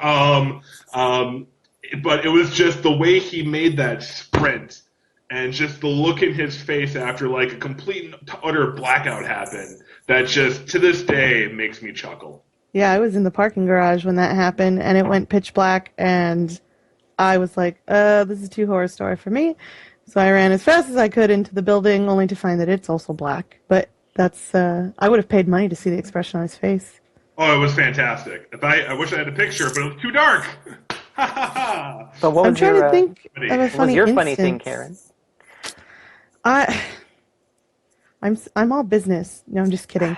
It's true. The funny shit has to happen to Funniest other people. Wait, does it have to be at my convention, or can it just be at a convention? I think the question was at a convention. Oh, did you guys see the Vine that Tabitha posted in the yellow Camaro from a couple weeks ago? What happened in it? So basically, I got a flat tire and I had to rent a car, and they went, hey, we can give you a Camaro for like $40 a day. And I went, let's do it. And because we have this Camaro for shuttling them back and forth and for getting me to the convention that I was working, they decided, we have a ridiculous car, let's do something ridiculous. And so basically it starts off with Ashley Ball using a banana as a gun, and she shoots at the camera, making I saw that shooting noises. And then it's Andrea and Tabitha sitting in the car, or I think Andrea's sitting on top of the car, and they're all like bumping to Adele. It was kind of ridiculous. And it was kind of funny just because there was a lot of planning kind of involved in doing that for something that looks so spontaneous. So Oh, I remember that one. Okay, that brings one up. And I'm actually going to claim credit for this, but because it was something funny that I arranged for. How many of y'all remember the big cosplay surprise at Canterlot Gardens 2012? Out comes Tara Strong dressed as Twilight Sparkle. Oh, yeah. So I actually knew about that one beforehand somehow. in typical fashion for me, I said, how can I one-up that? And unbeknownst to any of my staff, any of the other guests, a few of my staff and one or two other confidants knew, we were brewing up the Alicorn Princess Big Mac moment. And the look, oh my God, the look. I was actually moderating that panel, and I looked down the table. The looks on all of their faces, but particularly Tara's, was just hilarious. Yeah, it was really hard for me to keep that from Tara, but I somehow managed to keep it out of her knowledge until the convention, and it was totally worth it. Oh, it was so worth it. And seriously, I had some of my VIP liaisons saying, "Why didn't you tell us about this beforehand?" We were all like, "Where the hell's Peter?" Oh yeah, because you swore me to secrecy and I didn't tell them anything. Yep. That's right. So they're like, "Where's Peter? Where's Peter?" And I'm giving them shit. I'm like, "Where's Peter?" And they have no clue. Yeah, but then of course, between Tara and Nicole, you get one of the most hilarious sort of impromptu responses to that, which was, Tara just pastes this big old honkin' kiss on Peter the second he gets up on stage, and so I'm like, oh well, Princess Twilight approves. I say into the mic, what does Princess Celestia think? And Nicole just deadpans. Princess Celestia is speechless. It was perfect. The other big funny thing, which didn't actually happen to me, but which made me want to hide, was when one of my VIP liaison drivers came back to me with a picture of them putting Andy Price into the trunk. Oh. I think I saw that. Guys, we've got one of our conorgs has to jet, Bajati from Everfree Northwest. So, Bajati, any last things you want to say on the air? Any last plugs? Burma Shave ads? Well, I do want to. I apologize that I have to bounce. This weekend's been absolutely horrendous, and I'm waking up at 3 a.m. to walk 2 hours to a bus. It's going to be fantastic. Ooh, sounds like fun on a bun. But thank you so much for letting me be a part of this. It was really fun. I wish I could be, for the second half or however long you're going tonight. But I mean, the only real appropriate plug for me is check out Everfree Northwest. We have a really fantastic con in the works this year, and it will be at the end of May, I believe 29th through 31st. Coming back for what, the fourth time? Fourth consecutive year, Fourth consecutive year? I am definitely excited for it. Yeah, I'm excited for it too, and hope to be out in your neck of the woods. Yeah, and on top of that, I'm excited for everyone's conventions because I try to make as many as I possibly can. Sometimes it's not feasible, but I like to fly. He goes to all of them. Almost all of them. You're flying hijinks, Pajati. I swear to God. I don't know how you do it. Yeah, it's fun to follow me on Twitter. I love sleeping in airports, apparently. I don't know. That's one of my... It's a thing. It's one of my ambitions for 2015, make as many cons as possible. You guys all take care, chat. I hope you have a great evening as well. And come on, keep on bidding. Get that number higher. Yes, we just got a bid for $1,200, and that was Bajati of Everfree Northwest going into their fourth consecutive season. So check them out, everfreenw.com. And I think it is now the turn of my co-chair, Emily, who is going to be asking some questions, going back into the more serious beans department, tying into some of the stuff we talked about earlier. Emily, it's your turn. All right. So, guys, is there anything outside of the con organization world that you looked for or you looked into for inspiration? Yes, technically, but my answer I feel is cheating. We'll see. We'll let the judges decide. You give all the cheat answers, man. So, as I mentioned in my quote unquote origin story, I'm a web developer by trade. To be more specific, I'm a JavaScript developer by trade.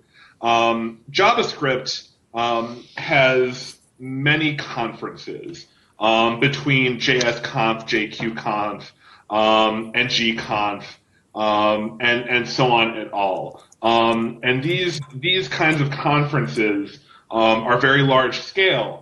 In terms of how they operate, but they operate under kind of a different guise. These kind of events are a single badge sometimes costs you somewhere upwards of $1,000.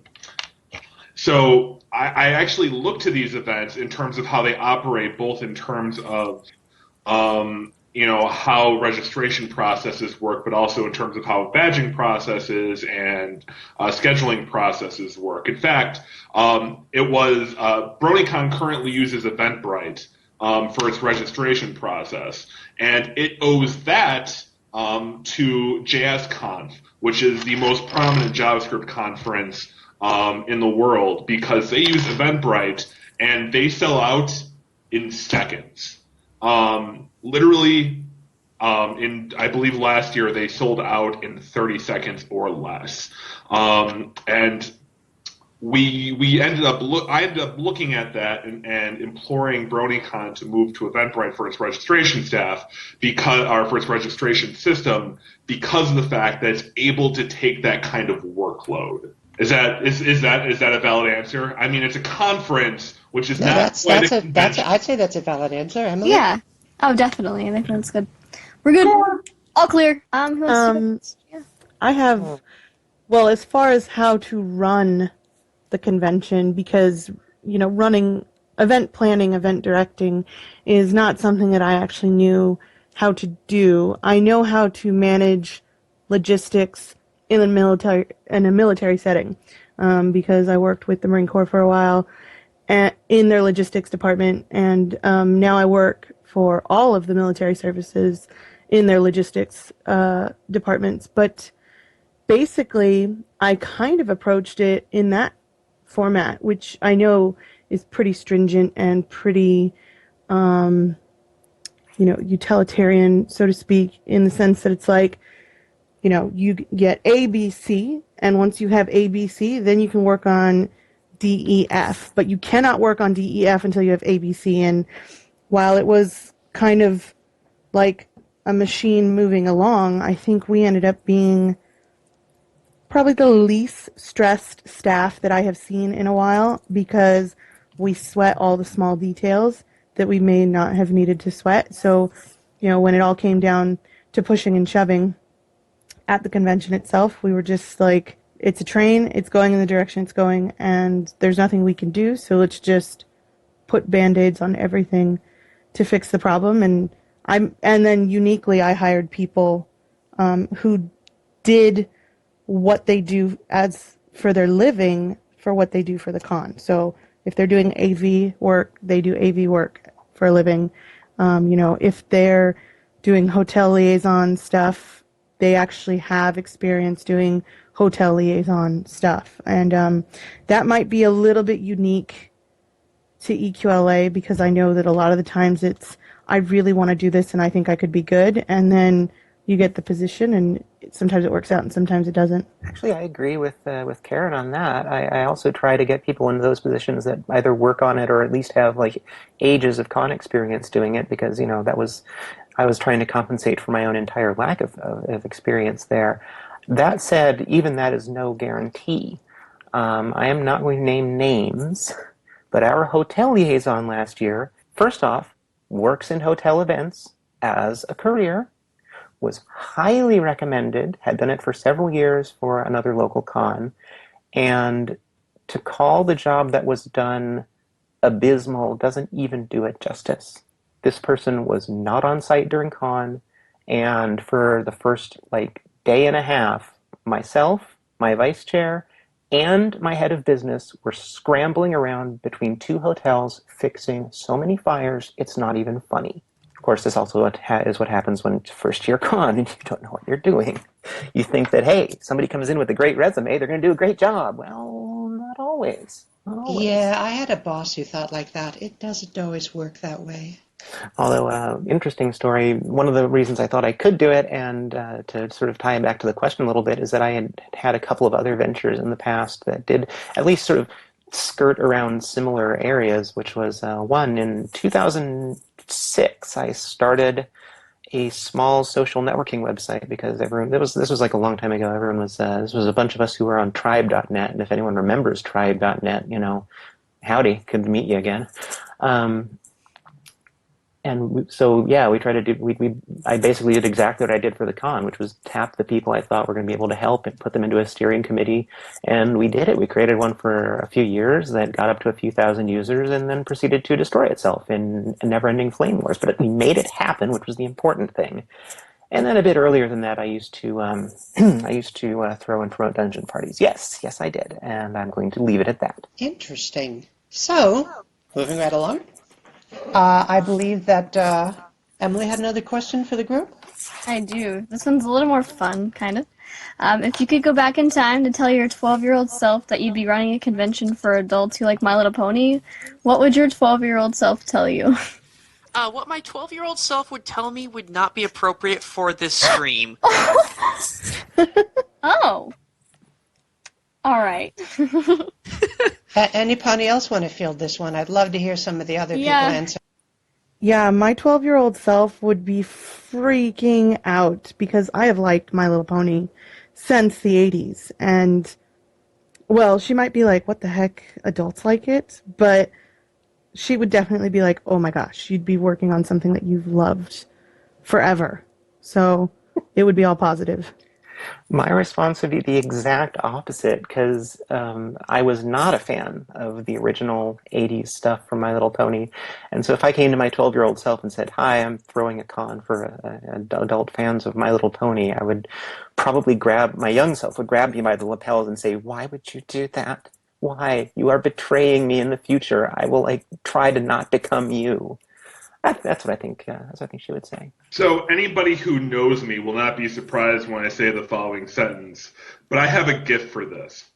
I'm going to link it in the Skype chat, and if you can somehow put it in front of your XSplit, that would be fantastic. But this would be the GIF. Okay, I actually can copy-paste that at a minimum, and I'm going to try to put it into the stream. For those of you following along in the chat room, here's the GIF. Oh, yes, this GIF. It's Bender saying, Oh, wait, you serious? Let me laugh even harder. Yeah. And, by the way, we just have another bid, by the way. We are up to elite dollars. Wait, I'm sorry. I speak elite speak. So, we are up to $1,337. I think that's how you say it in English, which shatters all of our previous bid records. Thank you, everyone who has bid so far, and keep it coming. This is amazing. We've got elite dollars. We are going to get more elite from here on in. Was there anyone else who wanted to talk about what they would say to their 12-year-old self about their future as a con org for people who like Tiny Horse? Sandy? Yeah, Come we're on, all kind of Jade. looking at you, Sandy. Well, when I was 12, I attended my first actual convention at 14, I believe. That was a con a very long time ago. So it would have blown my mind. Then I would have wondered, it's like, well, why don't you tell me something useful like some lotto numbers? Gray's Sports Almanac. Yeah, why not? Come on. Hello, McFly. Come on, future self, step it up. And with that, we've just been bid up to $1,500, a stunning amount and worth every penny. You're going to have your own prompt written about by the official author of the My Little Pony books. However, I'm obliged to say it is not going to be considered canon. I guess you could consider it sort of apocryphal. Wait, how much? I'm sorry, PT. What'd you say how much it was currently? 1,500, 1500. 1505. Are you actually bidding up? Yes. Okay then. Oh wow. Well, you got to log into DeviantArt though to make your post. Oh. Okay, you know what? Audio evidence is good enough. I will put in a bid on your behalf. Josh Dean bids 1505. I almost put an extra digit in there. Oops. Okay, so somebody in the chat is saying in all caps increments of 10, to which I'm going to say, you're technically right, except there's a person who did 1337. So, whatever. Well, increments of at least 10, but whatever. Close enough. I like where this conversation is going, and the more money that goes to charity, the better. I've got something now. I don't currently have myself in a financial situation to win this auction, but I'll tell you what I'm going to do. Whoever does win this auction, in addition to getting the fancy prizes mentioned above, I will give a Canterlot Pony level membership to BabsCon. Yes, I will. Did you hear that, guys? The ante has now been upped. Whoever wins this auction will get a Canterlot Pony level membership to BabsCon, one of the two biggest cons in the country. This is a serious... How much do those usually go for? $150. Very nice. Winner also gets a Canterlot Pony level membership to BabsCon, going right on the website right now. So that's an additional piece that goes in the bundle of goods you get if you win this charity auction. That is amazing, guys. So let's see, who is going to go next with the questions? Oh, right, me. So, all right, I'm going to do 7 and 8, Emily. So first off, I wanted to ask the con orgs assembled here, how long does it take you after a con, on average, to get back into your regular routine? If, any of us have ever had regular routines, how long does it take you to decompress after an active con? Anyone want to take this one first? Now, do you mean a convention you're running or just any convention? I was thinking specifically of one that you actually are running, yes. Not just, I went to New York Comic Con to buy some ponies. 2.5 weeks, at least, because you're still tying up loose ends for a good solid 2 weeks. And then you need to kind of come off of all that for a few more days. So 2.5 weeks. I would agree with that, yeah. It took me a good 2-3 weeks to really get it out of my system, and then of course you immediately go, all right, well, that's 2014, it's time to start planning 2015. I'd say it takes me about a week once the actual final wrap-up is done, like the final bills are paid after the convention and those last-minute things after the convention, so... I would say it took me a good solid month because, yeah, there were a couple weeks of tying up the loose ends, and then I had to take another couple weeks to recover from tying up the loose ends. You had the double whammy of not only being a big con, but being a first-year con, so that's kind of understandable. And an unexpectedly big con at that. Yes, it just sort of poof. I think, have we heard from everyone? Nope. We missed the big kahuna. How long does it take you to decompress from BronyCon? Wow. You want to know what the honest to God answer is? Sure. There ain't no brakes on this train, baby. BronyCon's going 365. And there you have it. That's the secret to BronyCon's continual success is it never stops and the ride truly never ends. Mr. And for the record, that was actually off the ride. I think for the record, that was actually Josh Dean banging Nikita Khrushchev's shoe right on the podium. He actually acquired Khrushchev's shoe just for that. Yeah. And now he will know how old I am, so there you go. Yeah, I was about to say, I'm probably, maybe one of two people in this group who'd catch that reference. And I had a follow-up question, which sort of relates to timing and workflow and what happens around the time a convention is held. Around how many hours a week do you think you spend doing con work in, say, the last month before a convention? Not, 6 months before, 8 months before, but the month before the con, the critical last few weeks. How many hours a week do you think you put in? Yeah, the crunch time. How much crunching gets going? Let's see, how many hours in a month? Yeah, I'm actually doing that math myself. Yeah. Are there 28 hours in a day? Because that would help. It really would. I'd like that. There are if you live on Bajor. Well, that's true. The honest truth actually is that the last month, it's basically an on-call situation. If you're not working the whole time, you're getting called to work. So I know that I'm in the last month, I'm usually doing con work while I'm at work. So yeah, what she said. Yeah. I'm sure the bosses don't like that, but it happens anyway. Yeah, it's almost universal. Yeah, it's basically just if I'm not sleeping, I'm doing con work, is really what that comes down to. And if I am sleeping, I'm dreaming of con work. Yes. Con dreams are a thing, and I'm going to echo what everyone else has said. In the crunch time, there is no point where you're not thinking or doing something about the convention. Because, if I had the phone records and broke out exactly how many times Bob and I called each other on the phone to discuss something or another, I was on the phone with somebody else, it would be a sickening amount of time. Have you guys had the thing where you wake up in the dead middle of the night panicking because you think you have forgotten to do something? Oh, God, yes. How many nights? So often. Many nights. So often. It's like, oh no, did I get the reservation in for that thing?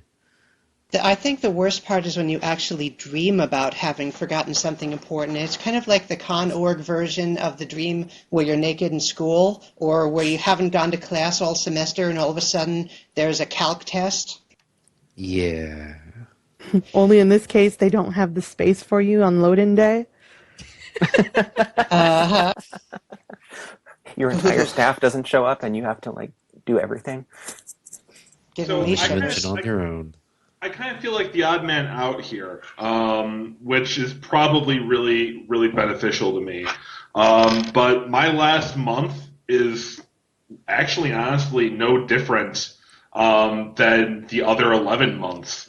I have a really good staff that I'm able to rely on and that are my pillars, my 9 pillars of BronyCon that are able to do their department's work with such amazing competency that it actually brings a tear to my freaking eye.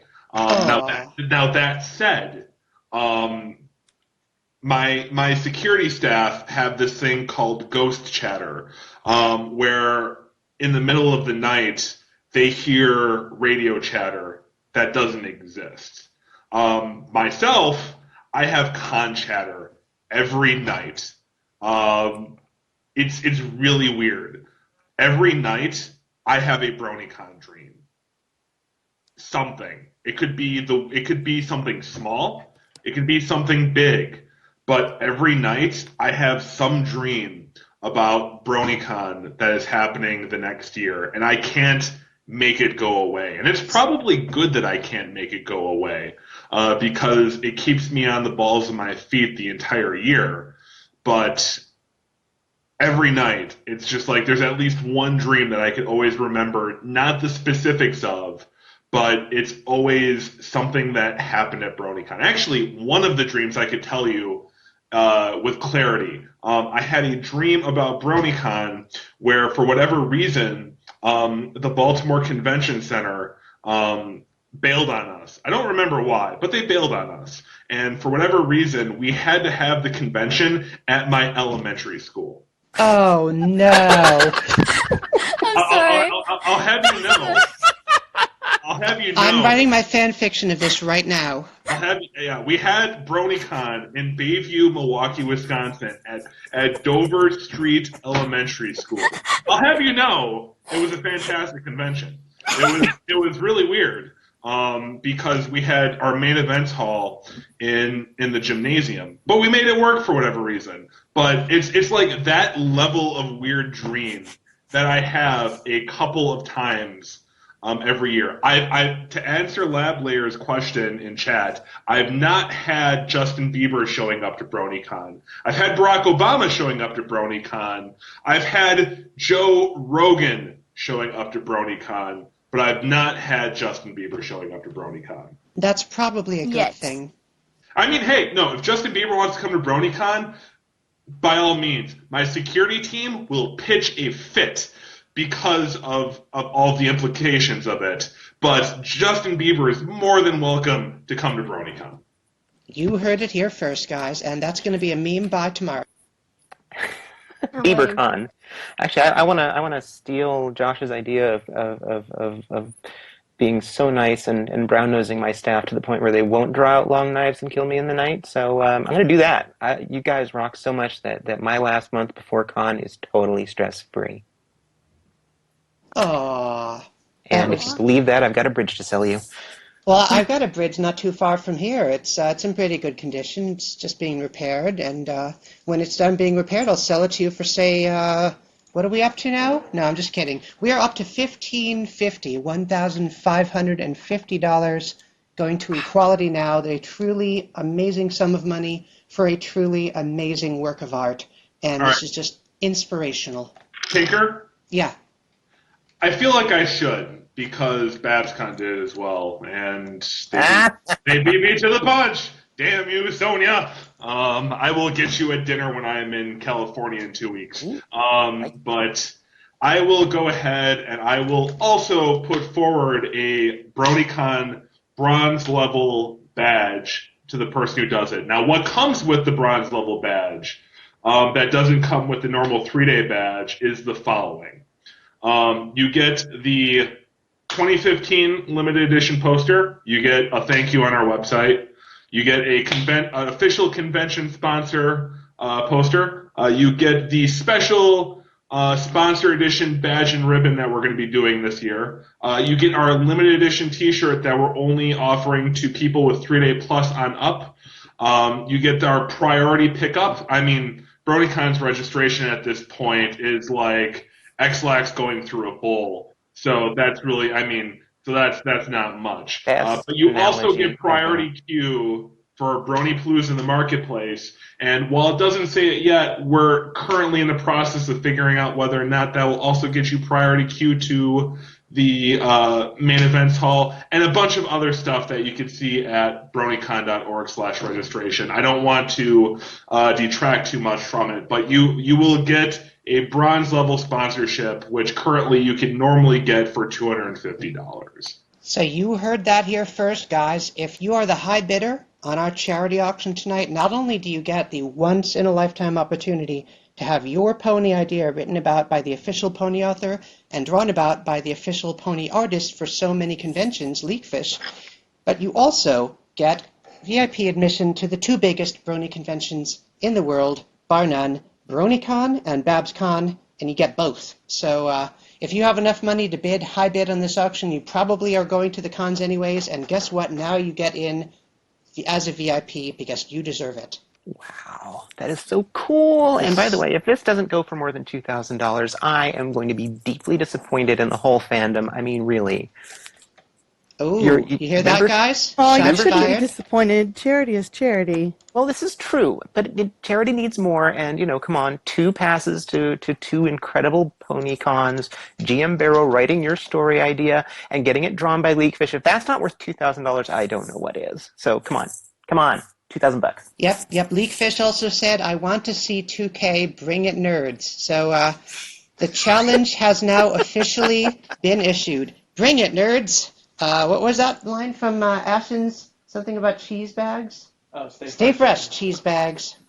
And with that, we are going to go to the next question. I think it's now Emily's turn. Emily, why don't you have a chance on the mic? Pull another question from the magic hat. All right, let's see what we got here. Do you guys have any horror stories that you're willing to share? Uh-oh. Of course.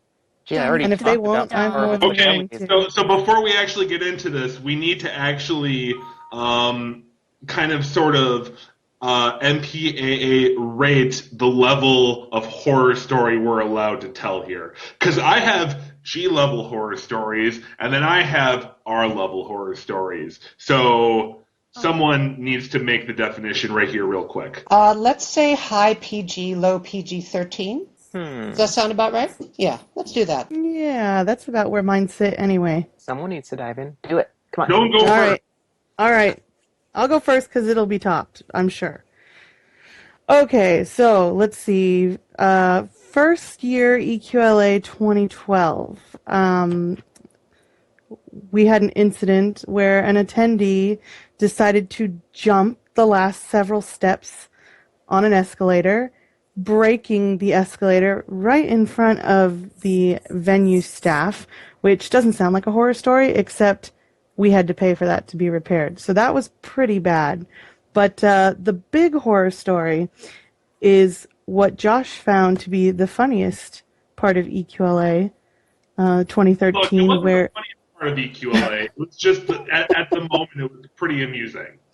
Well, you found it funny, and I said it's not a funny story, and the reason why is because that blackout happened because there were copper thieves stealing live copper wire, and it actually did cause one of them to die and the other one to get sent to the hospital. No. So yeah, Oh my God. that's the horror story.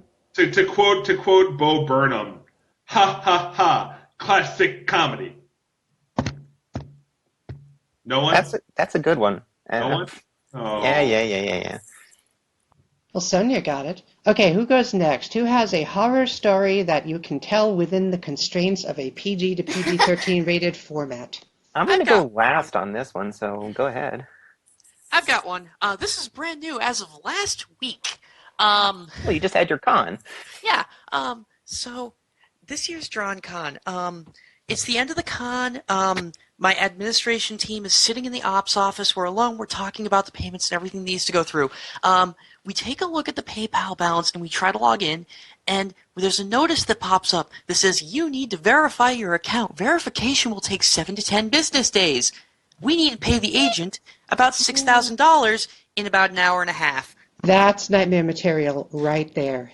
That ended with all 4 of us pulling our wallets out of our back pockets and trying to look through and see what we could personally put in to front that while we waited for everything to get fixed. That's a good one. That is an answer to a question from earlier, actually, because that happened to us too. We had $50,000 tied up in PayPal that couldn't be released. So, word to the wise, if you're going to run a convention, make sure you verify your PayPal account. Yeah. Yeah. If you can find a creative way to avoid PayPal, just do that. What I Actually, was, I'll say this and I'll give it back to Sonia. What I was doing in okay. the early days with BronyCon is I never trusted PayPal. I would siphon the money out in the form of postal money orders and then deposit them in my bank every day because I did not want a standing balance of any significance in PayPal because they do stuff like this. Sonia, you were going to say something? Yeah, PayPal almost killed us before we got started for a very similar reason. We found ourselves, we had just run our initial raise money thing, and we had about 10K sitting in PayPal, and we had to pay 5,000 to get our venue contract done. And the PayPal was insisting on one of the documents to verify our account being a signed venue contract. Oh, geez. Thankfully, the hotel was very understanding and gave us an extra week after signing because they totally got it. But as a result of that, that's my PayPal horror story. As a result of that, we still use it, but every time our PayPal gets over $1,000, we transfer it directly into the company account. Yep. But my horror story is much worse than that. So I'll wait for everyone else to do theirs because I think mine's probably going to be the best one. Well, the most horrifying one. Okay, this is going to be good. Who haven't we got? We got Jade. We got Karen. Josh, did you go? Josh? No, I didn't go. Ooh. So I don't have. I'm gonna turn this R-rated story into a PG-related story, because I really don't have a lot of good horror stories that I can actually legally tell. So That's kind of concerning. So let me tell you. Gather around, children. Take a knee. As I tell you the story about how a certain VIP learned about one of the less than savory sides of the fandom. You're not about to do what I think you're about to do, are you? I am about to do that in a PG, as much of a PG related way that I can. PG related, I like that one. Sorry, what was that? Oh, I said PG related. I like that phrase. I'm going to keep that for next show. I want to try to make it PG because we're trying to be PG, but technically this is an R thing. Yeah. All right, so what's your story? Okay, so for everybody in the audience, when I say a less than savory side of the fandom, I'm going to wink, and you're all going to know what I'm talking about. I think it might have something to do with the sound a horse's hoof makes. Exactly. So I was at not Nightmare Nights Dallas. I was at Midwestria, completely different part of the country, completely different year. I was at Midwestria's first and only convention in 2012.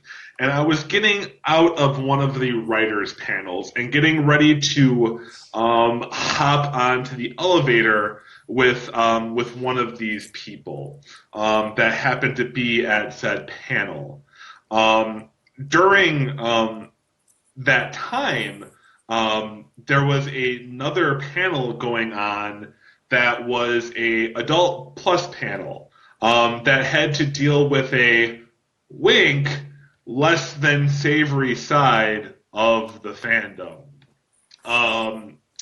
Now, the person in question looked to their handler and asked, "What is that?"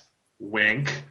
And I watched a bead of sweat fall down the brow of this handler, not necessarily sure what to do, because you don't want to lie to a VIP and you don't want to not give them an answer.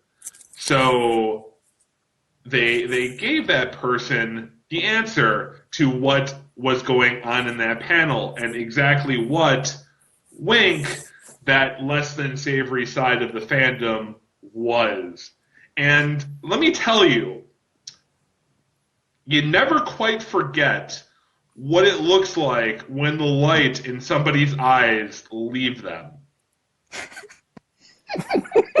It sounds like you're describing the death of one of the VIPs here. I think he is. Their innocence was lost. You never quite forget when the light leaves their eyes for the first time. Yeah, that innocence will never be regained. And they looked at their handler, and if I remember correctly, what they told them was somewhere along the lines of, "Why? Why would you take something so innocent and turn it into that?" And just the handler, just like defeated, like they didn't have a choice. It was like, well, you asked, and they told them, and it's just like it's a horror story, but at the same time, it's one of those con war stories that are perfect for telling other convention organizers, um, as they happen over a couple of drinks. And it was just like, I will never forget the time when this person learned about Klopp. I didn't say anything there. No, you were just talking about, horses. Yep. Are And we all talking about horses? that was like the closest I can come to a nightmare. And let me tell you, it was hilarious, but freak out worthy at the same time. That's also a good one. I think, Sandy, did you give yours yet? I haven't, but I'm kind of also drawing a blank when it comes to, quote, real horror stories like that. I mean, I've just kind of drawn a blank, honestly. My attendees are generally very well behaved.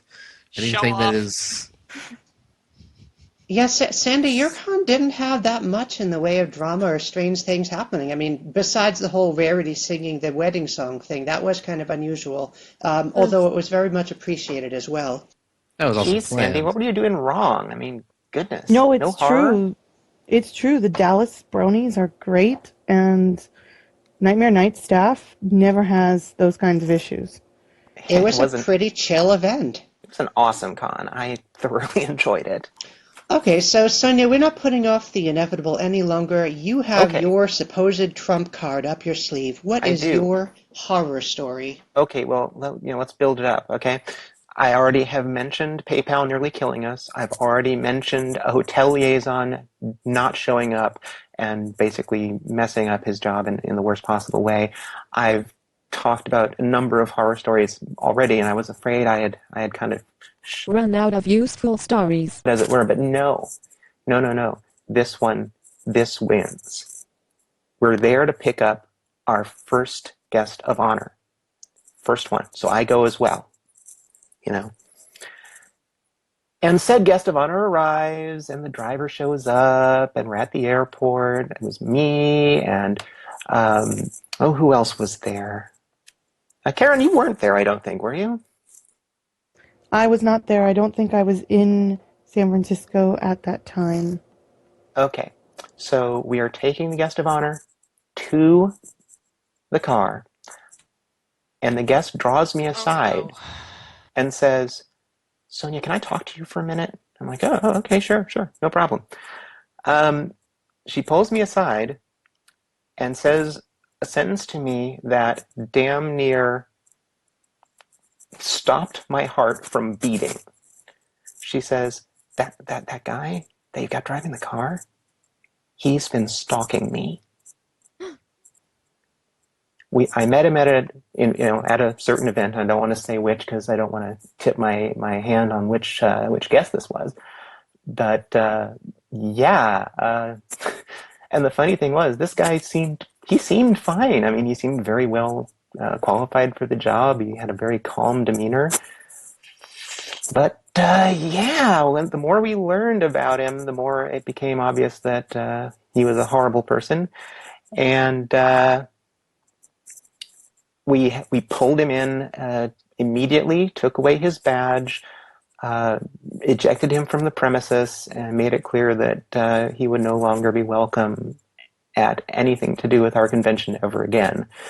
But that actually happened, and we took care of it. But oh my goodness, I was so frightened. And thankfully, this guest was very, very sweet about it. So, everyone ended up having a good time, but that is so not happening again. Oh, dear Lord. Yeah, that's pretty much like A-list con nightmares right there. You know, it happens. Well, I mean that's why a lot of better known guests of honor at various cons in various genres have in their contracts that they will not stay at the venue hotel, because goodness knows they actually might have a stalker.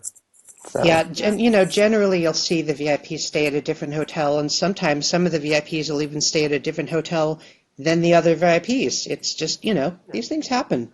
And you got to remember that for all these people who love these VIPs to death, well, some of them, literally love them to death, and that's not a good thing. So well, you got thankfully to be not careful. literally. Yeah, well, Thankfully, it didn't quite get to exactly. that, but. And this is why we are vetting people much more carefully in VIPR this year. It's almost impossible to be too careful when you start dealing with the A-listers. It's tricky. It's tricky. Okay, so all right, everyone's gone now. Oh, and then of course there's the other horror story of having to remove a certain prominent Brony from our con, which was inevitably going to be drama filled. We all know about that. Yeah. So moving right along. Let's see. Is it my turn or yours, Emily? I think it's your turn, actually. Right. I think I had actually earmarked a question, too.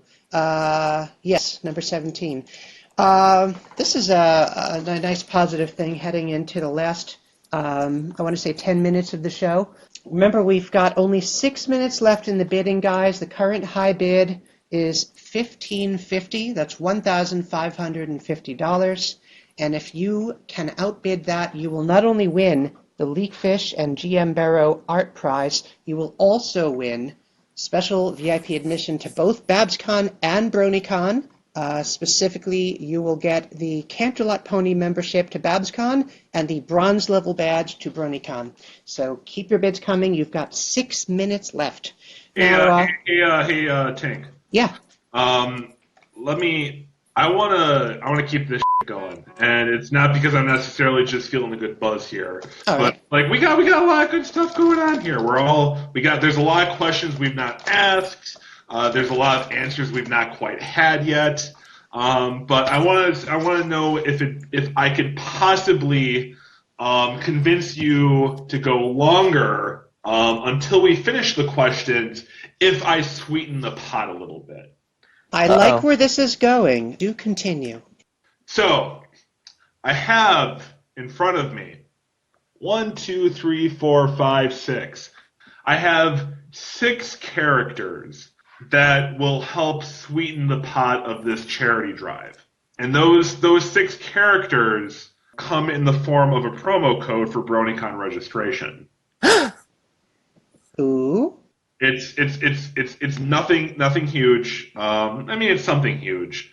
But it's a $5 discount for BronyCon's registration. But those $5 multiplied by 2 will go towards the final amount donated in this charity. So you're saying that they get $10 off? No, they get. You know what? They get $10 off. They get $10 off their BronyCon registration, and those $10 will go towards the charity that we are currently funding right now. But I'm going to make it even better here. It's not going to expire at the end of this podcast. It's going to expire on December 1st. Wow. And it's only going to be for you guys in this stream. If you tell your friends about it, I'm not going to stop you, but I'm gonna ask Tinker here to keep it in the family, as it were, just to the people who are watching the stream.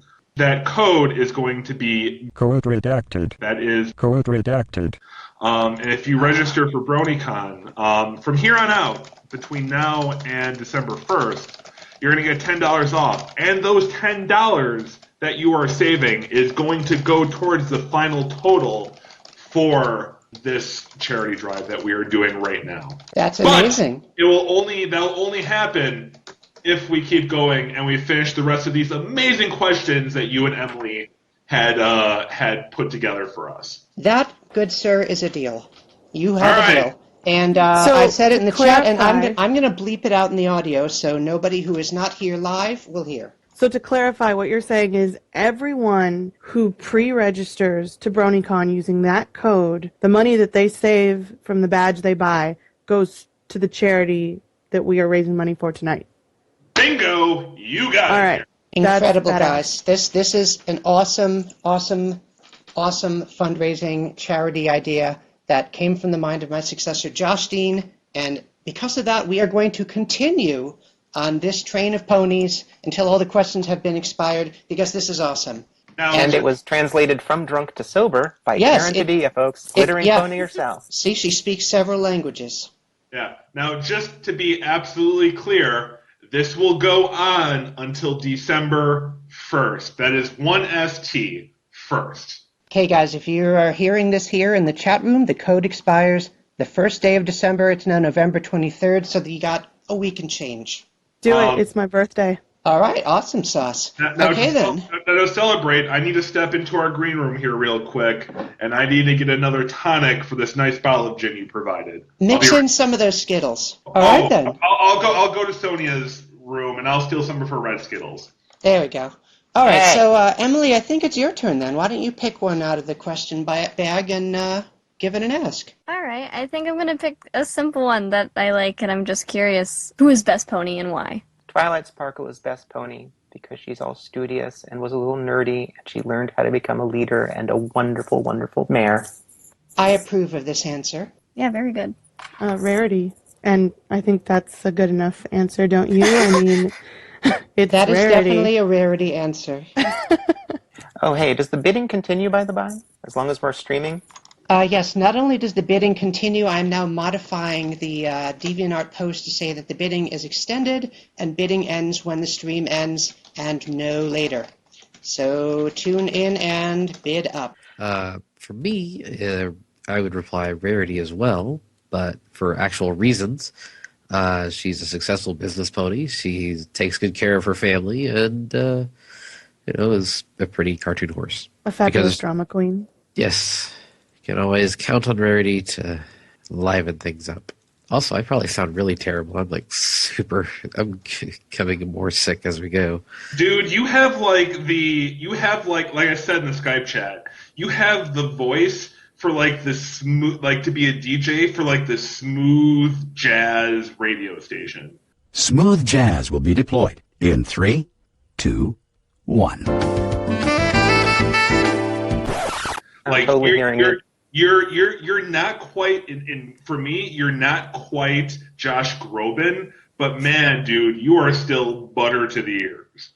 Oh, yeah, I expect that station to be called something like The Quiet Storm or something. Yeah, for sure. He's definitely got that awesome radio voice. Who has not given their best pony? Jade, I don't think you gave your best pony yet.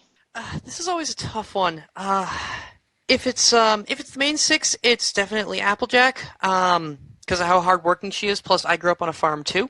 But if it's not just the main six, the great and powerful Trixie demands that you acknowledge her as best pony. That is an unconventional answer. Oh, see what I did there? Unconventional? Funny, because it's a fantastic webcomic. About people who make conventions, oddly enough. I guess I think I'm the only one who hasn't given a best answer, or a best pony answer yet. Currently, Bombay Sapphire is best pony. Somebody needs to make that pony. Make it happen now, people. Yeah, if somebody wants to make a Bombay Sapphire pony for me right about now, I will totally give you a hug and maybe some Dunkin' Donuts. Hint, hint, nudge, nudge. But Cutie Mark is a martini glass with an olive in it. All right, it has been said. Make it so, artists. But in terms of main six, I've always kind of flip-flopped between Rainbow Dash and Pinkie Pie. Rainbow Dash because the competitive nature has really continued to inspire me in my weight loss journey that I've been doing for the better part of 4 years now. And Pinkie Pie because of I like to throw a very large party. It just so happens it's a 10,000 person party. I like to throw a party, and I like to at the end of that party everybody be happy and feel warm. And I like to see all of those people. Here comes the cheesy moment. Smile. Aww. Actually, I do have a good answer for Rarity, and it is that just because you're kind and you're generous doesn't mean that you're a pushover. And I find sometimes people mistaken kindness for weakness because I am nice to a lot of people. And that's why she resonates well. Yeah, you couldn't see it, but I was actually nodding my head while you were giving that answer. I think that's one of the big lessons of the character of Rarity is, don't assume things about people who seem polite or nice or feminine or withdrawn or in any way like they're not someone who's capable or competent or powerful or able to hold their own, because Rarity can hold her own as much as any of the others of the main six. You ever notice when action is going down on the show, Rarity is the first to be wading in there with some serious pony foo? It's true. It's really true. Okay, so I think every pony has done a best pony, right? Okay, we've done best pony. None of you said Fluttershy, therefore I am sad. Well, you just did, could say so Fluttershy. There we go. And, well, of course, I'd say Twilight Sparkle or Purple Smart because, well, she's purple and, well, she's smart. And those are good things. Listen, all the other ponies are dumb. I mean, geez. True story. Tara Strong's favorite color is also purple. She wore this amazing, I almost said black dress, purple dress that would have ruined the whole analogy. Amazing purple dress that she wore to BronyCon Summer 2012. And I was like, you like purple? She's like, yeah, it's my favorite color. I'm like, funnily enough, it's mine too. So let's see, let's move to a couple of questions. And these kind of overlap with some of the stuff we talked about earlier, but not quite. And I know that there's a... Can I dive in for a second? Yeah, sure. Because I'm feeling it. I'm feeling the light. And I want to throw something else in there. Yeah! Okay. If, and this is a challenge, if that bid gets over $2,000, then the winner will get, from me, out of my personal pocket, the sumptuous Sunday brunch that our venue puts on every year. I will buy you your Sunday brunch, personally. Awesome. If I remember correctly, that's a pretty good brunch, too. So that's a heck of a... Oh, yeah, they charge out the wazoo for that brunch. Well, will you be present for this brunch? Sure, why not? I'll be present for the brunch, and I'll buy you a mimosa as well, if you're brunch of age with to the drink. Con Org and a mimosa if you're of age. You heard it here first, folks. If you're not of age, you just get orange juice. Wazoo cost aside, that is a pretty tasty brunch. So that sounds like quite the sweet deal to me. So that's another perk. You get to have Sunday brunch with the Con Org, and if you are over 21, you get a mimosa. Otherwise, you get a delicious glass of orange juice, which is very good in California, by the way. But the bid has to get over 2,000, and in the chat, Steve Streza, one of the wonderful people behind the PonyCon app for iOS and soon for Android, if I'm not mistaken, will donate an additional $500 to the charity. Oh, wow. Check that out. That is amazing. So if you get above 2,000, you get, let's see, what was it? You get all the original prizes.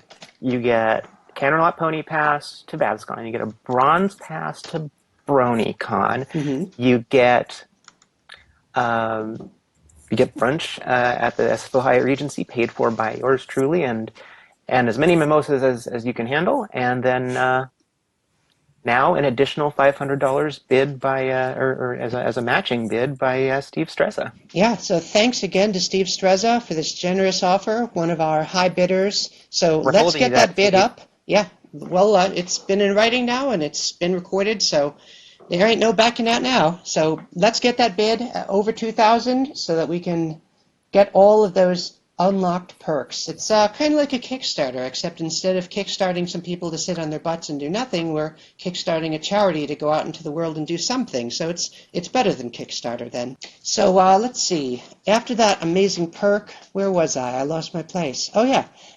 This is a little bit redundant with what we did earlier, but not quite. Kind of an overlap question. This is more of an open-ended one. Any interesting stories about dealing with VIPs? It can be something funny or something cute or surprising or heartwarming, like my little Flutter Yay story. Anyone want to take this one? I think, Josh, you were saying you had an idea for this one. Oh, man. I have the best thing for this. So This previous year, BronyCon introduced a really awesome thing. Says the person who suggested it, says the person who purchased it, etc. But BronyCon introduced a T-shirt cannon to its mix, to which all of our attendees seemed very delighted by the fact that they could get cool T-shirts at our opening and closing ceremonies, as well as other places at the con. But this involves VIPs. So at BronyCon 2014, at our guest dinner, because we provide a specific dinner for our guests, my heads of VIP, my heads of guest relations, ended up having to go to a meeting, and ended up being myself, my vice chair, John Fulner, and a bunch of the guests just sitting there, finishing dinner, finishing cake, because we also buy our guests a really unique cake from Charm City Cakes, the guys who do the show Ace of Cakes. And I look at them and I say, hey guys, you want to do something really awesome? And they just all look at me, and in unison they say, yes, of course, who wouldn't want to do something awesome? So I escort them out of the restaurant and to the convention center, and I take them up to Fulner's in my ready room in the convention center, which is where we hold our daily meetings. And it's also where we kind of hold our T-shirt cannon from on a day-to-day basis. And so I told them, you guys get to take a couple of T-shirts and pop off shirts from our T-shirt cannon. And literally everybody at the dinner was over the moon excited by the fact that they got to do this. So I showed them how to use the T-shirt cannon in a very safe manner. Hold it at this angle, press the lever for this long, don't point it at anybody point blank, and then press the button and whoop, shirt goes out, goes a long distance, everybody has a good time. So we went down to one of the unused halls in the Baltimore Convention Center with, I want to say, 2/3 of the guests of honor. And we sat there for a good 2 hours popping off T-shirts with Sibsy and Mando Pony going long trying to catch these T-shirts. And let me tell you, there is nothing more badass looking, another coin in the swear jar, I apologize, than Heather Breckle just standing there in just the most dramatic pose ever, getting ready to shoot a T-shirt out of a cannon. I'll see if I can find a couple of pictures and we could possibly put them in the stream or whatever. But it is easily one of the best moments I've ever seen with some of the guests of honor, just sitting there laughing their butts off, shooting T-shirts out of a projectile device for the better part of an hour to 2 hours. It was probably one of the several highlights of BronyCon. I just want to chime in with that and say I have a massive fan crush on Heather Breckle. She's just too awesome for words. She is really awesome. You are not kidding. We just, by the way, we just announced her, don't you know? We just announced Heather Breckle and Tony Fleece for this year. Ooh, so I get to see her again. Woo, woo, woo. She lives really close to me. She goes to the Not at Comic-Con party. It's a street away from me. It's really weird. I'm just oh, I see you at conventions and everything. Yeah, it's funny how that works. It's sometimes you seem to bump into the same people at each convention, and even people where you wouldn't expect to see them there, it's oh, they're here. Right, it's what, you live here? What? I don't know, it's weird. Yeah, you never know who you'll bump into. Anyone else with any interesting, for any definition of interesting, VIP stories? I already gave away my Peter New willing to dress as an eloquent princess story. That's true. That was pretty damn cool. That was pretty astounding, and yeah, the look on Tara's face. Okay, so I think we'll move on to number 16 then. Now, this one can be answered in one of two different ways. You can either take it literally or metaphorically. What does a nightmare, either a literal nightmare or a metaphorical nightmare? I was speaking of nights. We actually have to have one of our guests bow out because she is tired. So every pony get to wish goodbye to Jade Aurora, the chair of co-chair of DrawnCon, also co-founder, also formerly of BronyCon, also formerly of half the other cons on this podcast, an amazing con veteran and a good friend of mine and a really excellent person all around. So, Jade, anything last to say to the stream? Well, it's not just because I'm tired. I do have to help a friend move in about 7.5 hours now. But Did I mention that she's a regularly amazing person? Like, every day she does something that impresses me. I'm not good at taking compliments. Thank you. Anyway, It's okay. I can hear your blush. Anyways, go on. No, I just wanted to say, since we're something a little different, if you guys are interested in cartoons that aren't just My Little Pony, we are the con to keep an eye out on. We're a small, intimate con. This year we had about 250 attendees. We just ran the con a week ago. It's probably going to be around this time next year, sometime in November, maybe early December. So if you do want to talk about cartoons that aren't just My Little Pony, if you're into Avatar, if you're into Gravity Falls, if you're into Steven Universe or anything like that, give us a look. If you feel like coming up to the Boston area, give us a look. Head to our website, drawncon.com. We've got some information from last year's convention, and hopefully we'll have information for you soon. Awesome. So, again, that was drawncon.com. They just got over their second season, and now they are in season 3. To be continued, ... That's drawncon.com. That's drawn like you draw with a pen or a pencil. DRAWN con.com. And again, they are in the Boston area. The first year they were in Nashua, New Hampshire. Is that right? Yep, that's the one. And the second year they were in, what was the name of that lovely little city? Westford. Westford, yes. I had a blast there. Definitely something different than your standard pony fair. I had a poster I designed that says, "I'm Commander Shepard, and this is my favorite poster on this wall," signed by Jennifer Hale. And that's not the sort of thing you see at, a My Little Pony convention. Definitely a different experience and a fun experience. So thank you again, Jade, and have a good rest, what little of it you can make, and tell your friend we all say hi. Definitely, will do. Have a good night. Have a good night. Night, Jade. Good night, Jade. Can I possibly ask for a small favor in regards to Jade? Yeah, what's up? I would like everybody who's listening to the stream to, on Twitter... No. That Twitter name, of course, is at TRIARDTHEFOX. And then all you need to do is mention her on Twitter and with the word boop. That's right. I would like everybody to boop Jade on Twitter. For those who are not aware, me booping Jade is sort of a thing. And I want everybody to boop Jade. I ship him. Josh, if the messages on my phone wake me up in the middle of the night, I am actually going to come to Wisconsin and kill you, and oh my god, it's already going off. You cannot wake up during the boops. You'll just see them in the morning and feel loved. I see night, the guys. avalanche beginning already. All right, Jade. night, Jade. Enjoy the boopage. So, 2 down. We still have 5 here from the panel, plus myself. I guess that's 5.5. We were done with the VIP question and moving into the nightmare question. What does a nightmare for a con org look like? And after this one, it's your turn, Emily. So right. have one in mind. But you can take this either literally or metaphorically, either a literal nightmare or just a nightmare in the colloquial way of saying. Anyone want to take this question? I suppose I could take it again, 2 for 2. And I will preface it with a bit of a story. Every year, my security team does some risk assessment stuff, wherein... I'm sorry, I'm just looking at Jade's tweets right now, and they are so... everybody's freaking booping her. There are a lot of boops in there. I am easily amused right now. That's fantastic. Anyway. Twitter bomb Jade. Twitter bomb Jade. And serious face back on. Okay, so my security team every year does a lot of scenario training with each and every department that exists at BronyCon.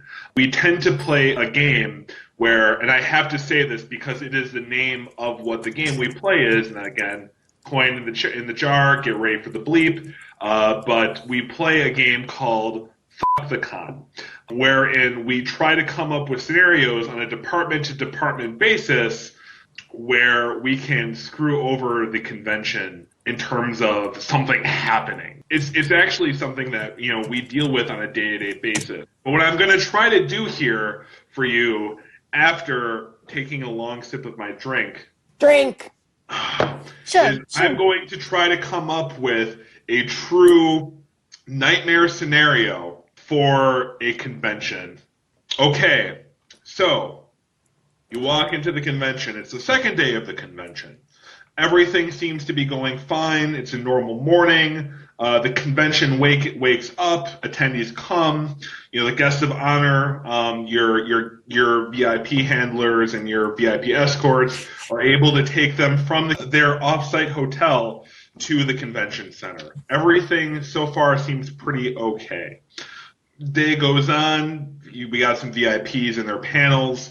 They do their panels. Everything is pretty okay there. We get them to the point where they are currently doing autographs in the autograph room. However, your head of security suddenly gets a private message on their channel. We find out that there is currently a riot breaking out in the autograph room. No one is actually explicitly able to figure out what is going on. All they know is there is a very large commotion, and somebody says the word Nicole, but no one understands exactly, besides the word Nicole, what is going on, because the person who's in charge of autographs is able to actually only get the word Nicole out because for whatever reason your radio repeaters are only able to make the communication go through jarbled. No one is exactly sure why. So you get something along the lines of blah, blah, blah, blah, blah, Nicole, blah, blah, blah, blah, blah, floor, blah, blah, blah, blah, blah, panic. So you get your security team as well as your medical team just to be certain on your way over to the autograph room. When you get to the autograph room, you find not only an attendee on the ground, foaming at the mouth, and no one is exactly entirely sure why, but an attendee is foaming at the mouth in a pile of brownies as well. And for whatever reason, Nicole Oliver is sitting on the ground with them, and there is a group of attendees circling around them. And for whatever reason, Nicole is panic-stricken, and she is telling people to give him some air and trying to wipe away the foam that is coming from the mouth of this attendee. You don't know exactly what's up, but you walk up to Nicole and you ask her what happened while you tell your lead of medical to give some room to the person who is on the ground while trying to also have a bus, which for those who are in the crowd who do not know what a bus is an ambulance, to call for a bus to come and handle the attendee. Nicole tells you that the attendee brought some brownies for Nicole as a special gift to her. However, the handler explicitly told the attendee that they cannot do food gifts as a safety precaution.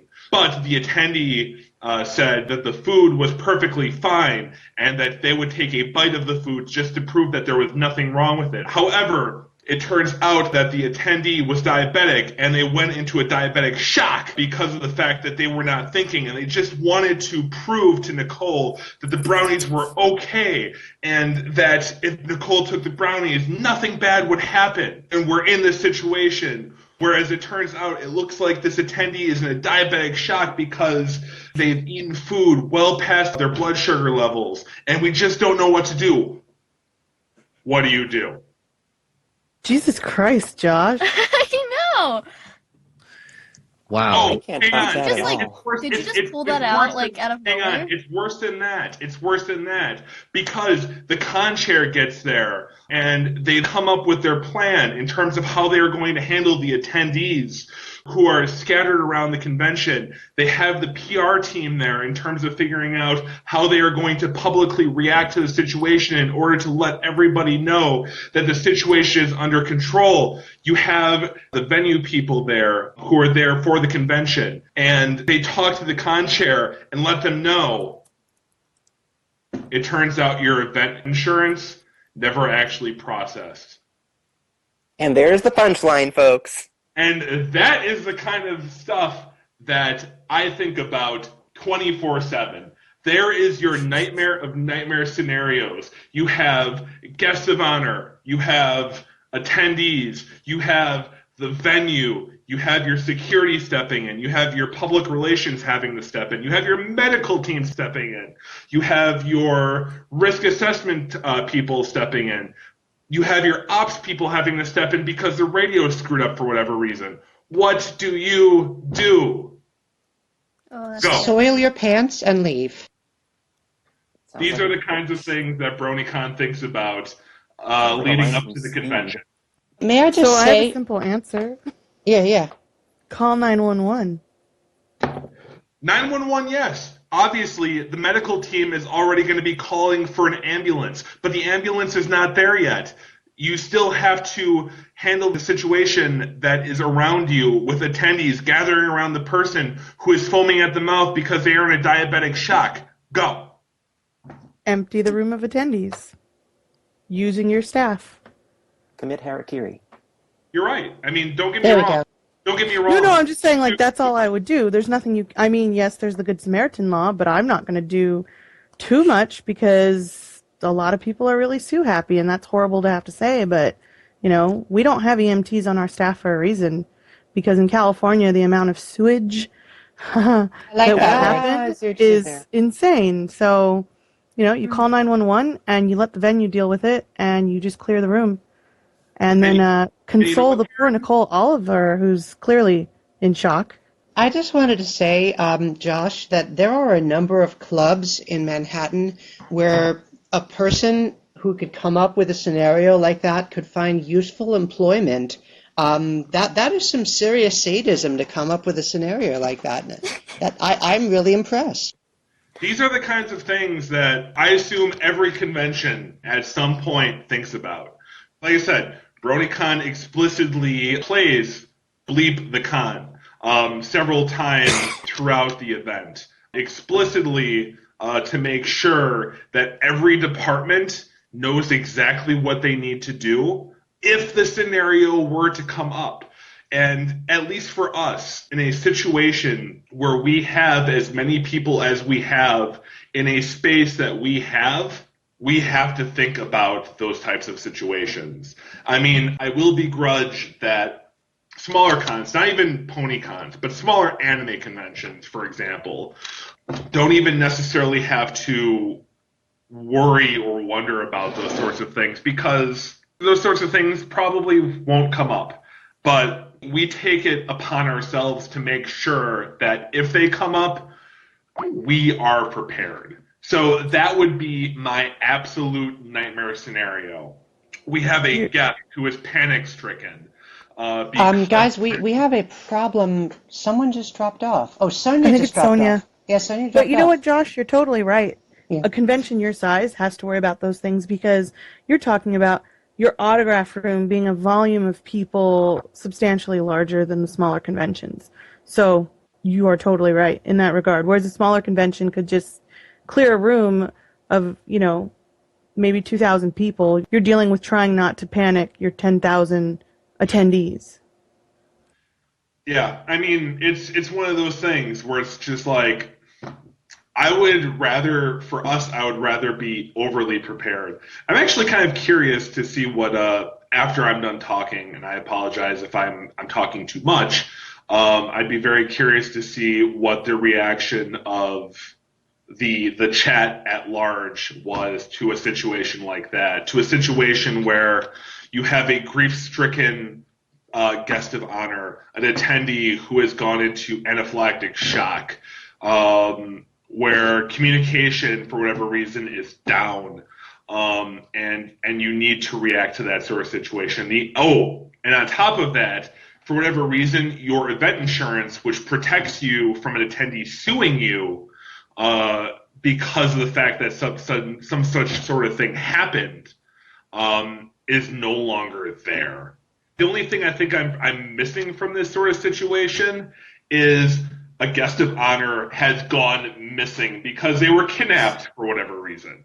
Actually, that's my horror story. That sounds like the plot of a movie. There's nothing any of us can say that's going to top Josh, so I'm going to try to go the entire opposite direction and do sort of the con nightmare haiku. Well, not really a haiku. It won't be 575, but I'm going to deliver a con nightmare in 3 words, and we all know, some of those of us who are con orgs all know, and I think some folks out there all know, that this almost actually did happen.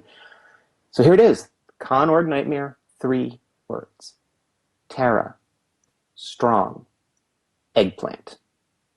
Yes. I've got another 3-word one. Hasbro shut down. Ooh. Sends chills down your spine, doesn't it? It's a toss-up between when Hasbro put the ban on all people from the show attending conventions and not knowing where a VIP is because you haven't been able to contact them and you don't know what's going on.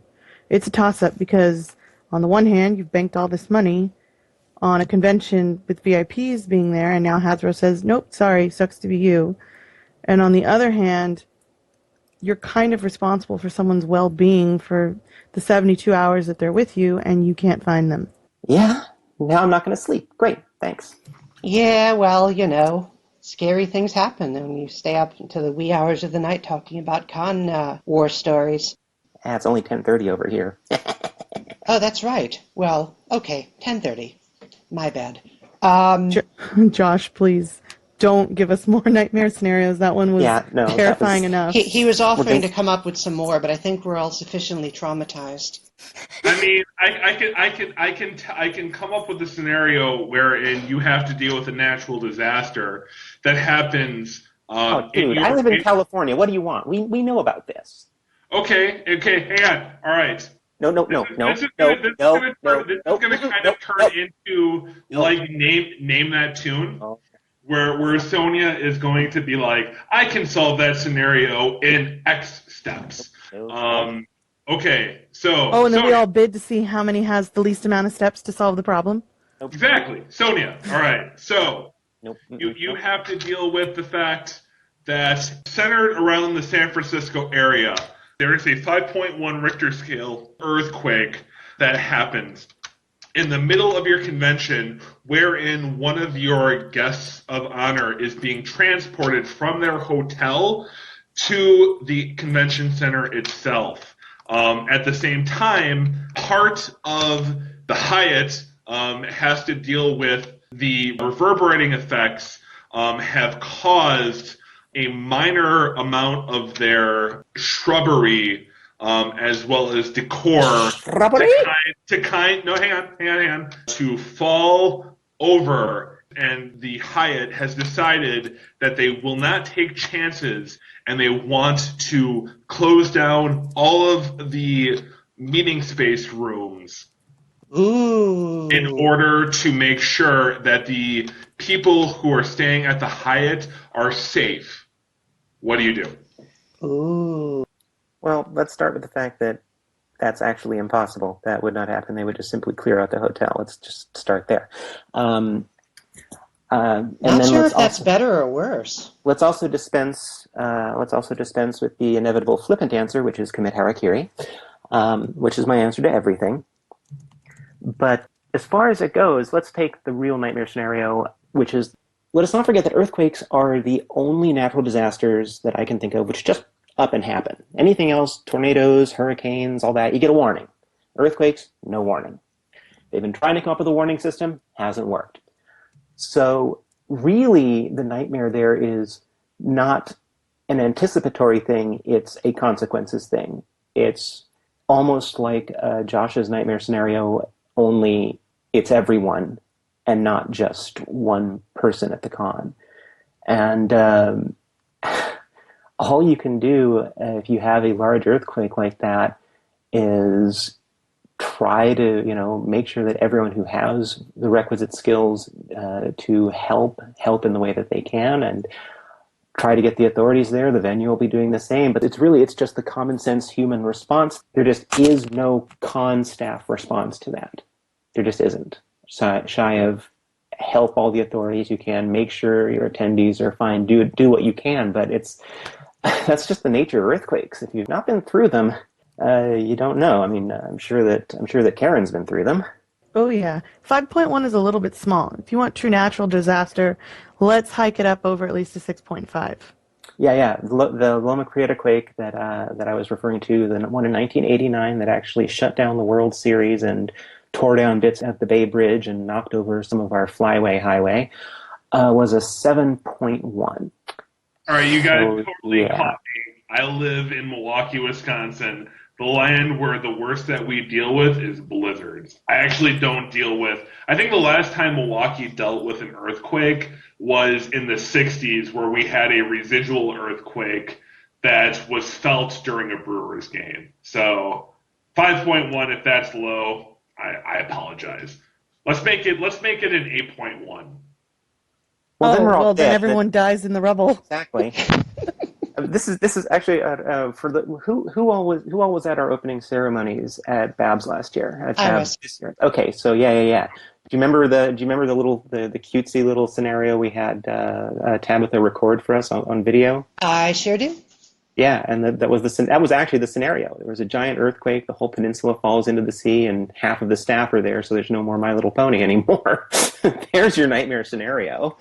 Yeah, I suppose at some point things start to veer off from this is a con org problem to this is a human emergency. And the question is, where is that line drawn? And sometimes I guess it can be kind of a jaggedy line, because as people running conventions, con orgs are expected to deal with almost anything, but there's always something that crosses that line. Actually, listening to this, I've actually thought this could make a really interesting interactive fiction game. Bleep, BronyCon, the text adventure. And you know what? You're right. I mean, at a certain level, this is obviously a human disaster sort of scenario. But with that human disaster scenario, the convention must react. The convention needs to be prepared in order to deal with that human disaster scenario. I mean, actually, funny enough, BronyCon is capable in terms of its protocols to deal with a zombie apocalypse. It's not that much different from the CIA version. We all have our zombie apocalypse plans, geez. But I use that extreme example to kind of show that. Like, if a convention has a hurricane or if they have a earthquake, the convention itself needs to be able to respond to that in terms of how the convention itself reacts. Well, thankfully, the seismic building codes around here mean that the buildings will withstand quite a bit, so we don't need to worry about that. Yeah, I just wanted to say, the whole zombie thing, I mean, half of us were counting on that happening during Nightmare Nights, but no, the zombie uprising never occurred on schedule. Where were we? Oh, yeah, we were done with the Nightmare thing, and I think let's do something cheery. Yeah, I think Emily had a couple of more uplifting questions. I do, yeah. So it's 10 p.m. on a Saturday night at a convention. Who would you be hanging out with and why? This question is asking for name dropping. It so is. Drop it. So no names dropping at all. I can actually tell you exactly where I was at 10 p.m. Saturday, my convention. I was sitting side stage of Brony Palooza, watching the Brony Palooza concert unravel, trying to keep it very succinct. Brony Palooza 2014 in of itself, that Saturday concert was easily the best concert I've had the experience of being at. The musicians in of themselves performed very well. There was no hiccups as opposed to the Friday concert. Oh boy. I just had some major reverb. One of the better concerts I've actually ever been to. Not quite to the level of, say, Weird Al at, say, Summerfest or any Summerfest concert, but one of the better Brony conventions in terms of concerts I've been to, especially the point where Alex S. ended up coming on stage and our, what's the word for it? Those bike racks, the bike racks. The bike racks, the minute Alex S., not announced, not advertised, came on stage to perform. Those bike racks moved forward 6 inches to a foot out of the sheer excitement of it. That was easily that is where I am on a Saturday of my con. I am watching Brony Palooza happen, watching these musicians perform the magic that they perform for thousands of people, providing a hell of a great time. Let's give some credit where credit is due then, actually, because who was the amazing person that put on that concert? I mean, there's lots of people. You know who I'm talking about. I know, and I'm getting to that. I want to make sure everybody gets credit where credit's due for that. Well, that'll take forever. There's lots of people for Bronypalooza 2014 that deserve credit. They're the musicians themselves. The musicians themselves deserve immense credit because they were given a lot more freedom to make the concert their own at Bronypalooza 2014 than any other Bronypalooza prior to it that they performed at that made them able to make the concert that much better. My events team as well for making sure that things like equipment and actually the process in order for those musicians to perform was done in such a way in order to make sure that they perform at that specific level. And of course, the person you are alluding to and the person who every time I end up going to California, I make sure to see is Pinkaboo, who is our musician liaison, who does all the negotiation and working with the musicians as well. Pinkaboo Pinkaboo is the concert. She's the concert coordinator to the stars of the Brony fandom at this point. She put on our Mayhem concert, which was unbelievably epic. She put on Bronypalooza. She put on the concert most recently at Everfree Northwest. And yeah, you cannot find a better concert coordinator anywhere in the fandom, I don't think, and certainly not one that just has as much love for the musicians as she does, and therefore they really put their heart into the concert for her, and that's why these concerts lately have been so much better. Shout outs for Pinkaboo. So but the question was 10 p.m. Saturday night. Where am I? I am a bad person, and I'm just going to say this right now. I can tell you exactly where I was. I was at Dusty Cat's Uber exclusive party, sitting next to Peter New and Mitch Larson while they played on a couple instruments and just sang silly songs. And I can't think of anywhere else I would rather have been, although I can think of many, many, many other places at the con that would have been perfectly lovely. Cool. Anyone else? Where are you at 10 p.m. on a Saturday at your con? 10 p.m. on a Saturday. I was... Oh, go ahead, Karen. Oh, okay. All right. Usually, I'm very well behaved. I don't drink when I'm on the clock, so I don't drink from day 0 to day 3. And so I'm probably sitting in a green room with a few select staff members getting ready to go to bed. Wait, hang on a second. Did you just say bed at a convention? Oh my God. Yeah, I'm really good about making sure I get my sleep in so that I can function really well. You know, I don't want to be hungover or sleep deprived and then I can't make good decisions. So that's amazing. I do make sure I get in good sleep. Like even when I just vend, I have trouble making 3 hours of sleep. I know, it's hard to fall asleep at a convention. Amazing. Sandy, I think you were next. I was going to say, I know for a fact this year, I believe I was sharing some pizza that I'd purchased for my staff in the operations room. I, like Karen, I don't, I run my con, it's a fantastic party that all my friends get to attend that I don't get to see. I go to other cons at 10 p.m. to have fun.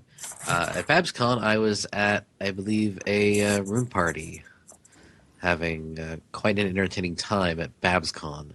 But my own con, I have to be the responsible adult in the room. Yeah, there's always that thing. I think we've got everyone's answer, right? Karen, Sandy, Sonia, Josh. Yeah, I think we got everyone's answer. Emily, did you have another one lined up? Yeah, you did. Number 19. 19. Okay, so name a con other than your own that you really enjoyed. I had fun at BabsCon. That's the BabsCon was actually the only other Brony convention I went to in 2013, if I recall correctly. No, that's not true. But BabsCon was it. Nightmare Nights. I always enjoy going to Nightmare Nights. Well, you took the answer out of my mouth. I was going to do the little bit of mutual back scratching and say Nightmare Nights as well. Because, yeah, I mean, it was the first time I was able to just enjoy a pony con without working it at all.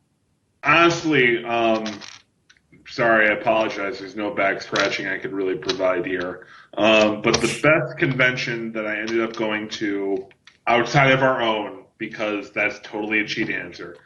Yes, it is. Was probably Ponyville Cider Fest, with Nightmare Nights Dallas and then BabsCon being very close second and thirds. Mostly because of the fact that in terms of first of all, I'm from Milwaukee. Ponyville Cider Fest takes place in Milwaukee. I live in Milwaukee. I am totally biased to that. But in terms of true sort of relaxed convention sort of standards, Ponyville Cider Fest did a very fantastic job of being a very relaxing convention. Plus, they had the handicap of being a convention that is run by people who have been running anime conventions for 5 to 10 years.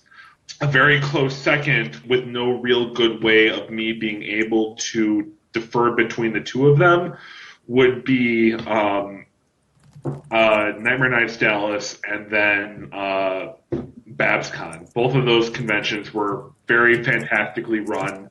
Both of them had a couple of hiccups, as any convention has. But both of those did a really good job. BabsCon is more going for sort of kind of a premier convention, and Nightmare Nights Dallas is going more for, it's the last convention of the year, or one of the last conventions of the year, and it's sort of kind of like an unwind convention where everybody kind of chills and relax. So first, second, third, those would be my responses. Second and third are too close to call. I gotta admit, I like being in that beginning of the con season in position because, I want to throw that rocker that just gets the whole crowd into it, you know? It's definitely they're in a great position where you amp up everybody. You are the convention that starts everything up in the year. Booyah. Why didn't anyone say Vegas?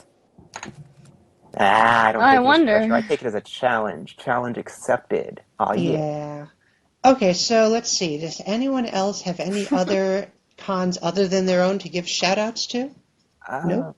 I mean, I guess outside of our own scene, PAX is a fantastic convention. I go to PAX nearly every year.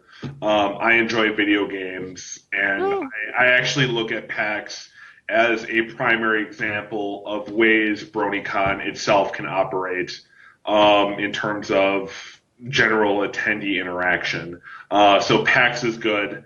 Otakon is also a fantastic convention, although between you and me and the Hunter and some other people, I think that moving to Washington, D.C. is a terrible move, and I will be okay with that because that just leaves Baltimore for us. But again, that's just between us and the fence posters here. That's us and the 131 fence posts, and yeah. Okay. Actually, I got to give a shout out to my first con, my home con, my annual just chill out con, and that's BayCon. If you like sci-fi, particularly have a literary bent, you should go to BayCon. Next year's theme is pretty interesting. They're doing Women of Wonder, and they've got Amber Benson coming, and I'm just dying to meet her. So there you are. That's the one that I remote paneled at last year, wasn't it? Yeah, that was the one. Yeah, that's the one. I'll be happy to do that again. Now we've got the visual aids worked up. Yeah, okay, so fun. Guys, it was fun. Small audience, but very fun and intimate, and I'd do it again. It is almost 2 a.m. here on the East Coast. It is almost 11 p.m. there on the West Coast. So we've got a few questions left in our bag, and we are going to go through them rapid fire style, which means Lightning two things. round. Lightning round, which means two things. One, it means to the rest of our panel here that you're not going to have too much to make your point, so get your answers ready, short, sweet, and to the point. I think you all have your cheat sheets so you know what's coming up and in the order they're coming up. And number two, it means that for those of us interested in bidding, you have a very small amount of time in which to bid out that epic $2,001 bid from Zivelin Bain. Not sure if I'm pronouncing that right. And be the high bidder for our auction, which includes not just a piece of art by Leakfish with prose by G.M. Barrow, but also VIP admission to both of the big Brony conventions, one on the East Coast, BronyCon, one on the West Coast, BabsCon, plus brunch with the founder at BabsCon, and the adulation of all of your peers. So you have maybe 10 minutes left to get your bid up, so get your bid up.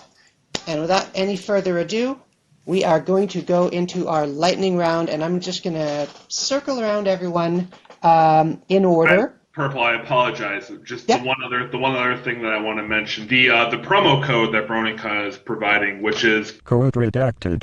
that is Code redacted. where you get $10 off BronyCon admission, and that $10 that you are getting off will go towards this charity cause. Is this case sensitive? Can it be lowercase, or does it have to be uppercase? Just for safety's sake, let's make it all lowercase. Okay, all right, so try it all lowercase, guys. That's Code redacted. And it's going to get bleeped out on the stream, so those of you hearing the recording later, sorry, you missed the boat. Next time, be sure to tune in. So with that in mind, and be sure to enter that promo code when you register for BronyCon, and bid up that high bid, because you don't have much time. So I'm just going to go in the order I see you in my Skype window. Let's see, question number 2. What has been your greatest challenge as a con org? One sentence. This is going to be fun.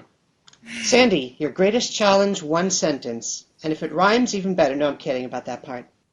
No rhyming, but I will say organizing my team and getting everybody in the positions they need to be in. Yeah, that's true. It's always difficult to make sure the right people are in the right place, and sometimes they aren't who you think they'll be at first, the right people for the right place. Sonia, your greatest challenge as a con org? Honestly, it was just making people believe. And Yeah. if you can keep people believing, they will be pumped up and do what needs to be done. Spoken as a true first-year con org, and you pulled that off remarkably. Josh, what was your greatest challenge as a con org? All right, I'm going to totally make this rhyme. So, my greatest challenge is making sure that my managerial team is supreme. Damn it, I screwed that up. Close enough. The real challenge for me is making sure that my managerial team is tip-top notch and they are able to manage the rest of the staff, because I manage about 20 to 25 people. They manage the other 400 to 500 people that run BronyCon. All right. Well, you don't get the bonus points for rhyming, but all right. Karen, what is your greatest challenge? What has been your greatest challenge as a con org? Cajoling volunteers to work harder than they work at their jobs for you. That is hard. That is very hard. And a lot of people don't realize that con org is unpaid labor, and it's very stressful unpaid labor at times. Even for cons that go well, it can be stressful. Okay, so next question, number 4 is actually done. This is actually kind of related. Number 10, this is more of a general thing. In your day-to-day work as a con org, what's the biggest problem you have to wrestle with on a regular basis? What would you say is the biggest work component of your workload? Starting with Sandy. Lines of communication, making sure that everybody is on the same page. Yeah, that's always a problem. It's a little bit like herding cats. Sonia, your biggest day-to-day challenge? Well, Sandy kind of stole my answer, but it's making sure that everybody knows what they need to know, because the last thing I need is somebody coming to me saying, why was I not told this? Yeah, absolutely. Josh, biggest day-to-day challenge? Making sure that each of my departments knows and understands what their deadlines are and that they are achieving those deadlines. Ooh, good one. That's a good one. I remember when I was privy to a certain convention schedule that they were still making up a few weeks before the con. That's very common, as it was referenced in that comic strip, Unconventional, which, by the way, Josh, I really need to get down to reading because it's pretty close to home. Don't worry, I'm going to totally pimp that at the end of this. Yeah, That actually killed my afternoon when I heard about it. yeah, it's amazing. Karen, your greatest day-to-day challenge in your con org work? Communication, like everyone else said, but to add to it, balancing a fictitious budget. A budget that you're gambling on that doesn't exist. Yes, and then that's, I've said many times, convention expenses are always front-loaded, and convention income is always back-loaded. You always get hit with a giant bundle, a package of expenses on day 0, but you don't get the majority of your money until around a week or so before the con. So it's tough. It is imaginary money until the end, as our friends in Vegas found out the hard way. Okay, so we're going to move on to a different question. Sandy, what has been your best interaction with the media? Now, your best interaction, not, Howard Stern horror stories, with the media in your work. For the most part, we have been under the radar of the local media. We have not necessarily sought them out like some other conventions have. But for the most part, we get along with folks pretty well within our fandom media. I really don't have a lot to say about like exterior outside media. Okay, fair enough. Sonia, how about you? Your best story for something good that happened in your interaction with the media, be it in or out of the fandom? Well, that's a really good question. I would guess that it was getting interviewed like so early on in the process. Just like, does everyone here know who Ohad Khanna is? If you don't, he's a gadfly. He's around. Oh, I mean that in a nice way. He's around like all the cons. He's a great guy. He just drags me over at SAC Brony to be interviewed by the local ABC affiliate, and the next thing I know, we got some good buzz off that. Oh yeah, Ohad's amazing. Yeah, so that would probably be the big one. He's sort of a convention junkie. Go on, Sonia. Well, that and getting Andrea Libman to tweet about us before we even existed, so that was kind of nice. Oh yeah, so that does count as media. Social media is media. Justine, your best interaction with the media?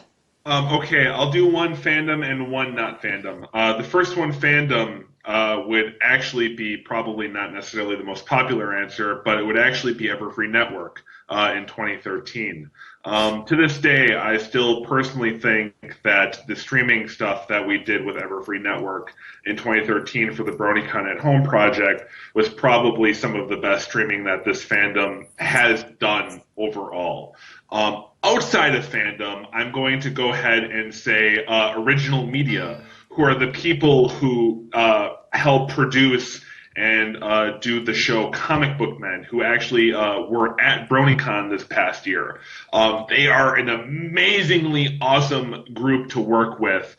Keith Haskell is the person who is in charge of production for Comic Book Men at Original Media, and they did a fantastic job, both with all of our departments, with their own staff, in terms of making sure that before the con and at the con that BronyCon was properly represented, and as well as that the job was minimally invasive to both the attendees as well as to our staff. Minimally invasive. It sounds like you're describing an appendectomy, but that's well, not quite. But I mean, when you deal with things like camera crews, you want to make sure that attendees don't necessarily have to deal with that on a very large scale basis, where suddenly, oh look, here is a camera crew from channel whatever who is in our face recording us for whatever. Guys were very discreet, very fantastic, and very welcoming of both the idea of BronyCon, the idea of bronies, as well as making sure that when they were doing their recording, they were not invasive at all with the overall attendee experience.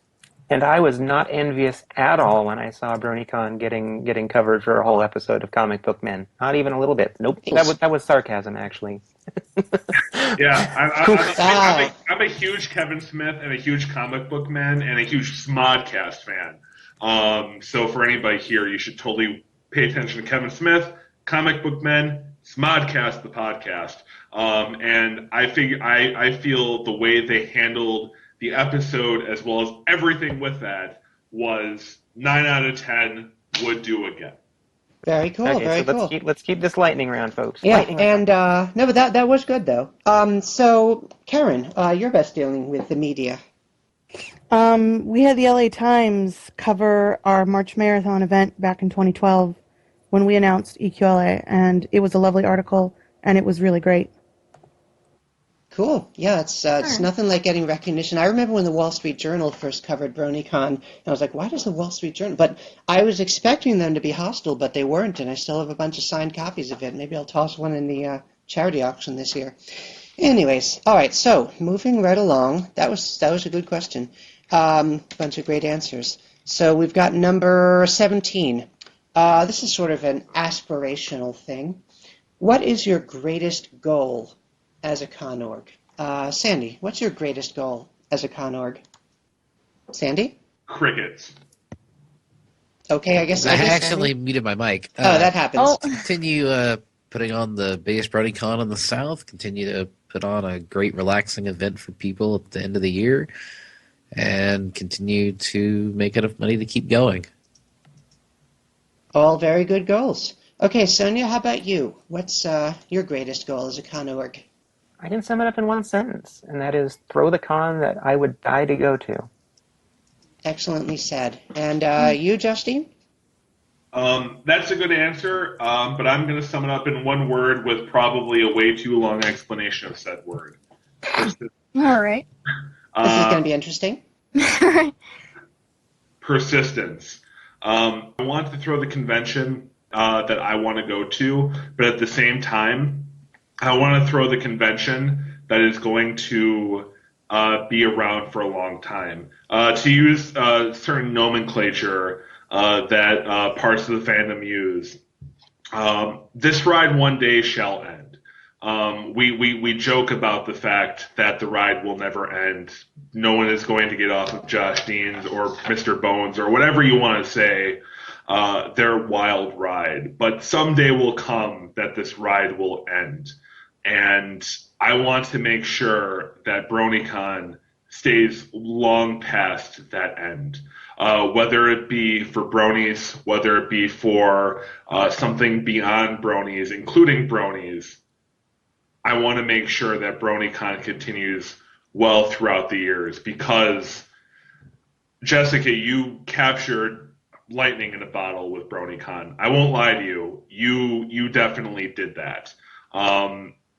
I will agree with you when I say I don't think anyone possibly could have started BronyCon, but my big thing is I want to make sure BronyCon is around, and I want to make sure it stays for years to come. Well said. That was a very well said sentence. Very long sentence, and I agree with you. And I wanted to say, back in my day, I had ideas for end of life scenarios for BronyCon, and I was always imagining, 2013 or 2014 would be when the ride would end. And now you guys are planned out through, when we'll have hoverboards and flying DeLoreans and. We have hoverboards already. We saw the video. Jeez. That's true. Yeah. You've got to have a hover park. We live in a future where Tony Hawk rode a hoverboard. This is the future that we deserve, people. Yeah. This is the future that we deserve. And next year, Hasbro with My Little Pony on the hoverboards. So, yes. Yeah, I got to say, I never pictured the ride would last that long. Back in your day was like, what, 3 years ago? I know, 3 years ago, and it seems like an eternity. So much has happened in this con scene, this con scene that didn't even exist 4 years ago. It's kind of mind-boggling. So, let's see. Karen, I don't think I got you. I just want to put on an event where the Brony fandom feels safe to express their love for My Little Pony. And if I can do that, and they can feel comfortable, and they can come out of their bubble, my job is done. Yeah, here. That reminds me of a lot of the stuff I actually said when I was interviewed for the first Brony documentary, the one with John Delancey. And basically I said, these conventions are a place where, a 30-something or 20-something-year-old guy wearing a Fluttershy t-shirt can come and feel safe and not feel like he's going to get laughed at. Instead, he might hear, "That's an awesome shirt. Where did you get it?" And that's part of the magical thing about these conventions, the acceptance that everyone gets to feel there. Okay, I think we have 2 more questions, number 21 and the last one. So let's do number 21. As I mentioned, the con scene is now almost 3.5 years old. Seems like much older, just because of the scope of things now compared to how they were then. What do you think is the most exciting thing to happen in the last 1 or 2 years in the pony convention scene? And that can be anything. It can be a trend. It can be a particular con. It can be whatever. Sandy, why don't you go first? I like that some cons have taken on the idea of the parent in tow policy, or the, kids get in free idea that I wouldn't say that Nightmare Nights helped pioneer, but we utilized and have brought it into their own game. It makes it easy for families to bring their kids, lowers the overall cost for them, and helps us live up to the ideal of being a all ages fandom. I think that's cool. Very cool. Yeah, that is great. I always love it when I see the parent and the kid coming together around the con, both of them cosplaying, usually in some synchronized manner, like Applejack and Apple Bloom, or Granny Smith and Applejack or Big Mac. It's adorable. How about you, Sonia? What's your favorite innovation in the con scene in the last year or two? Well, I don't know if I would call it an innovation because also, once again, Sandy stole one of my answers because obviously we pride ourselves on our kids programming over at BabsCon. We had a really impressive kids programming track, I must say. Not to reach over and break my arm patting myself on the back because I didn't actually do it. That was one of my staffers. Anyway, getting back to something resembling a sentence, I really, the big trend that I see is that the guests of honor, the folks that are, the show staff, the comics writers, all of them, are interacting with the fans in new and different ways. And you're starting to see folks get away from the monolithic, everyone's seen it before panel where, everybody just waits to kneel at the microphone and ask their question about how you got into voice acting and moving on because, there's only so many times you can do that within a fandom, even one this young. We've already had hundreds, at least something like 100 cons already now devoted to this fandom. At least half that, at least 50, if No, not closer to 100. Yeah. It's somewhere up there, and so it has to change. And really, when it comes right down to it, that's I think the big change is I feel like the guests feel more empowered now that they've been to some of these cons and they know that we're not going to kill them, that they can just let it all hang out a little bit. And that's what I really like is feeling that sense of connection to these people that bring us something that gives us joy, And so that shrinking distance is just so cool. Yeah, these people are cool. It really is. The interaction between show staffers and show producers and the fandom is just remarkable. How about you, Josh? What's your favorite innovation in the last year or two of the con scene? So the emphasis on children, I want to echo. All of the conventions seem to have brought that sort of emphasis to light more and more as we have gone along. It's really nice to watch these conventions kind of come full circle to the point where we are starting to put some sort of emphasis on the people who the show is actually demographically for. And I feel like that is a fantastic thing, especially since the children, adorable, when they go to these panels that are explicitly for them, Oz and all that happen. The second most important thing for me that hasn't been mentioned yet is accessibility.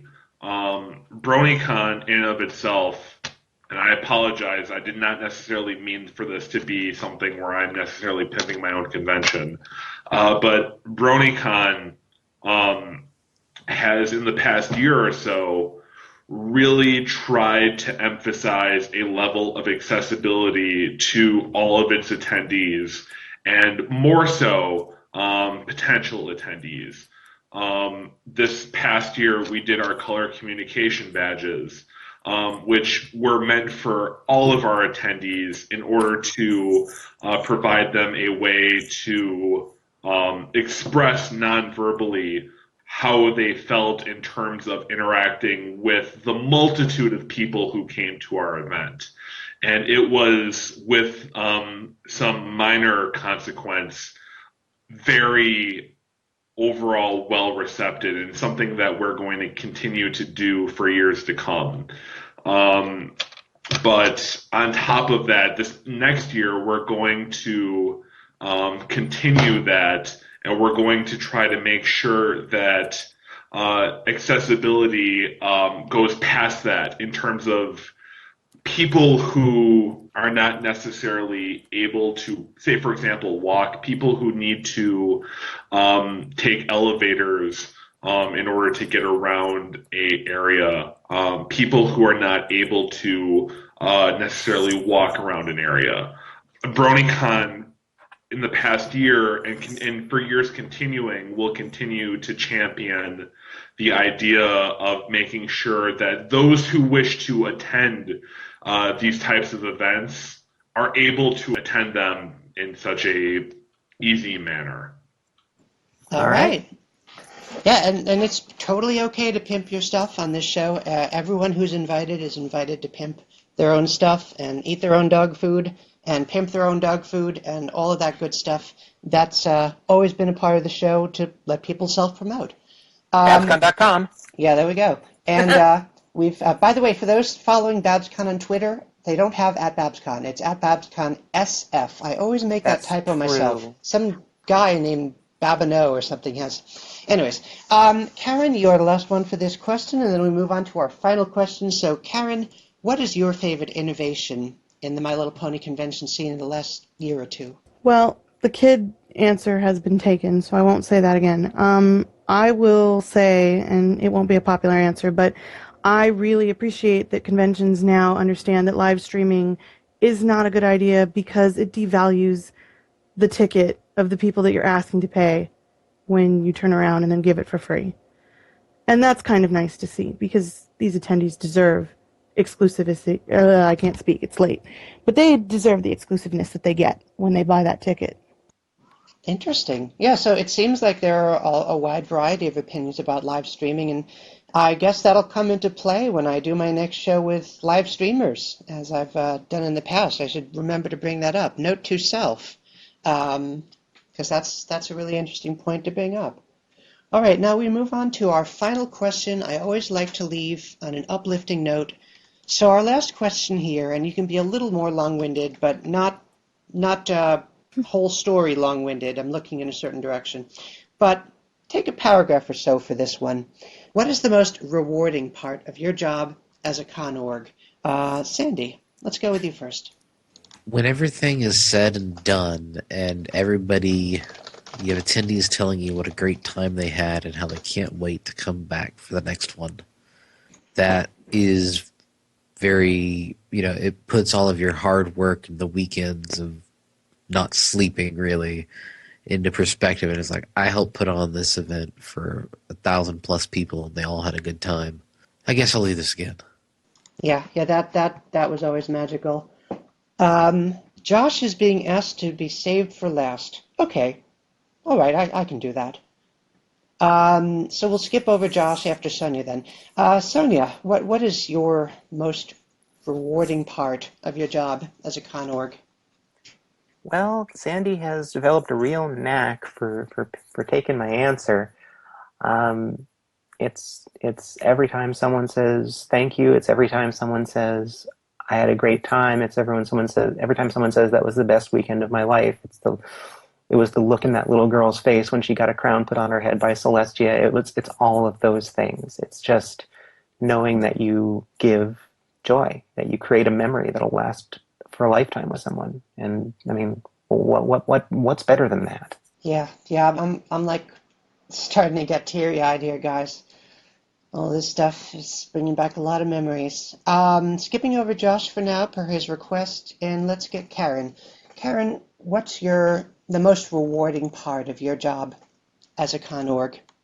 It definitely is, when people come up and they say, I had such a good time, or my son or daughter had such an amazing time.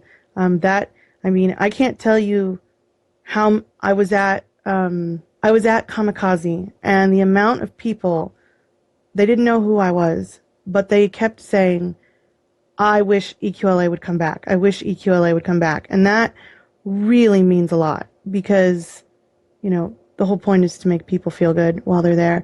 And the other thing, too, is watching the fans have that moment of interaction with whatever VIP that they're seeing, and they get that little bit of connection, and sometimes it's really heartfelt and crying happens, and it's moving to see people affected like that. So I think that's just kind of a beautiful thing. Yeah, it really is. I was actually making a comment in the chat that this is sort of like in Peter Pan when they have to wish Tinkerbell back, and well, they did that with the EQLA. It's coming back. It's a wonderful thing, and I hope to be there. So last but not least, we are ending with Josh Dean, my successor as chair of BronyCon. And Josh, what's your most rewarding part of your job?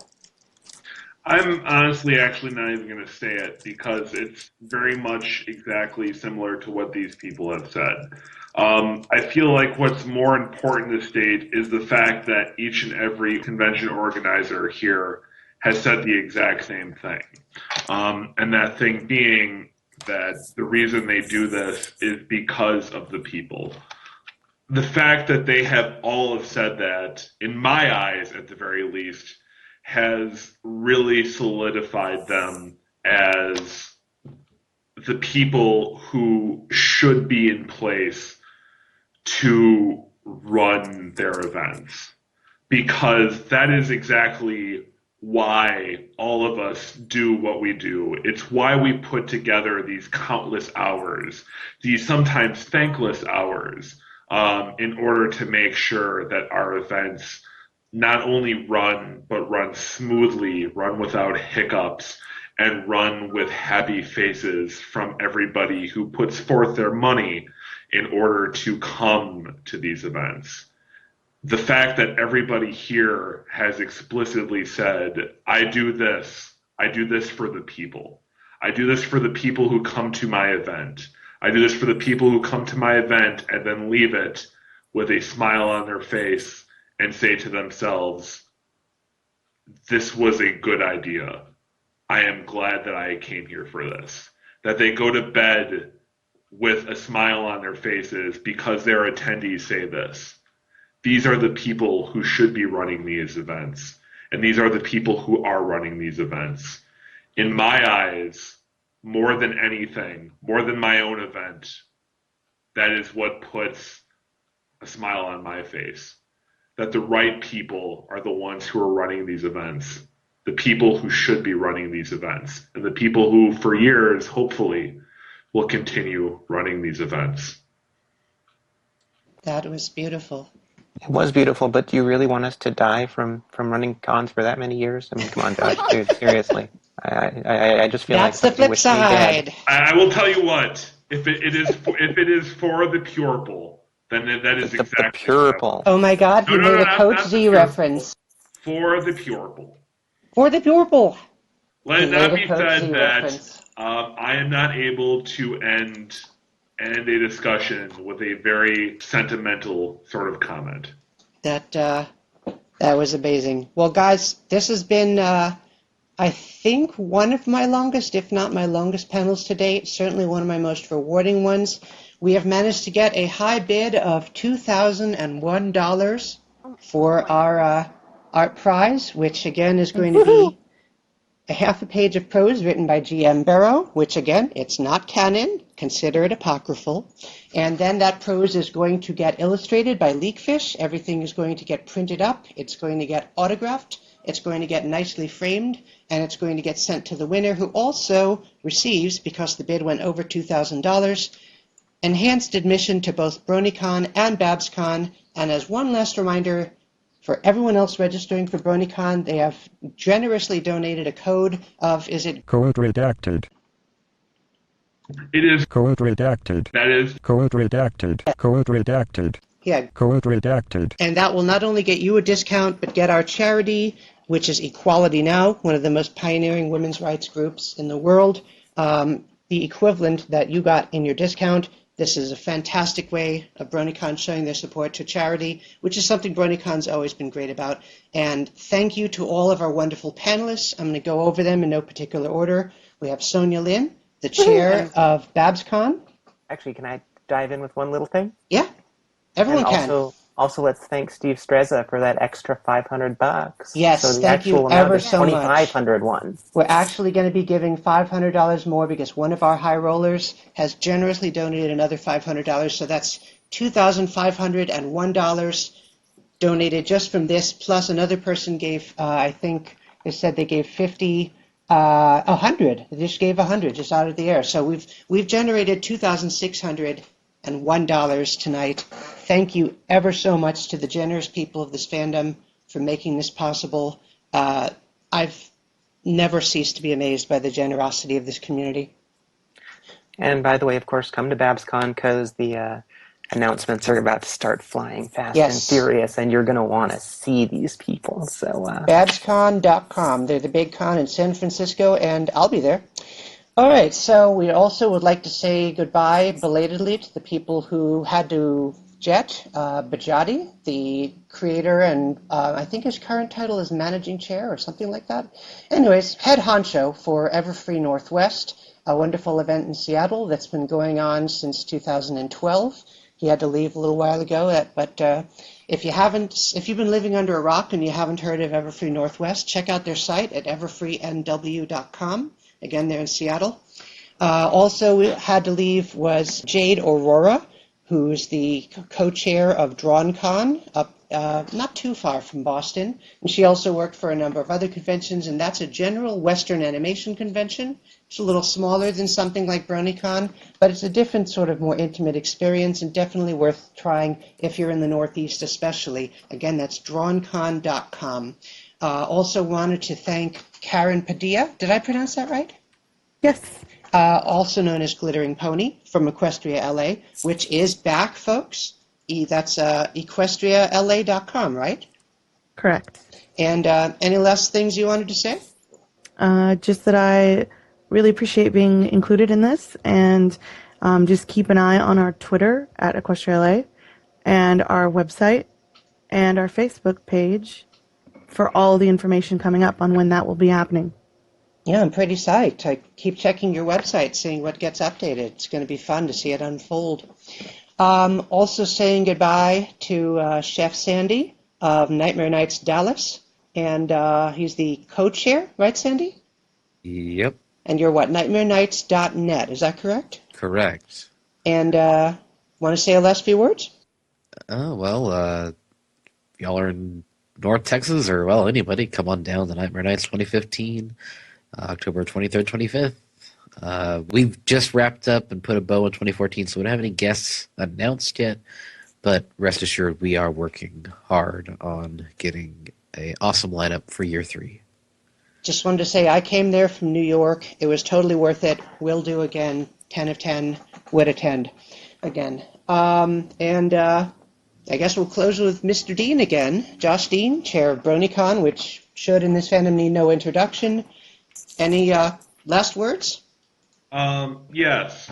The people who run these conventions who were able to make this episode of the Old Grade Mare, Episode 6 Con Orgs, but on top of them, the people who weren't necessarily able to make them for whatever reason, these people put together a lot of effort in order to bring their events to the Purple, and all of them, in one shape or another, but all shapes really, deserve the merits for which they work, as well as the attendance that they receive. All of them provide a very unique aspect to the pony convention scene, and I suppose in DrawnCon scene, its own unique Western animation scene, but still to some extent the pony convention scene.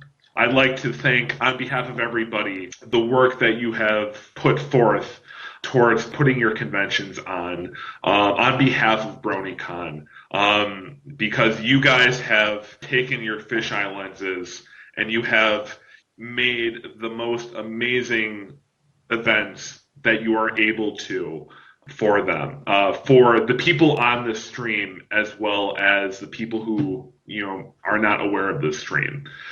Thank you for the hard work that you do on behalf of BronyCon, and I hope as well the people who are on the stream and those who are watching it afterwards are able to then make it to our event as well. That would be bronycon.org. We are in Baltimore, Maryland. That will be August 7th through 9th. Thank you. Oh, thank you so much. I also wanted to thank my wonderful co-host for this episode, Emily Jones of Pegasisters Live. I believe you have your own website now? We do. It's pegasisterslive.com.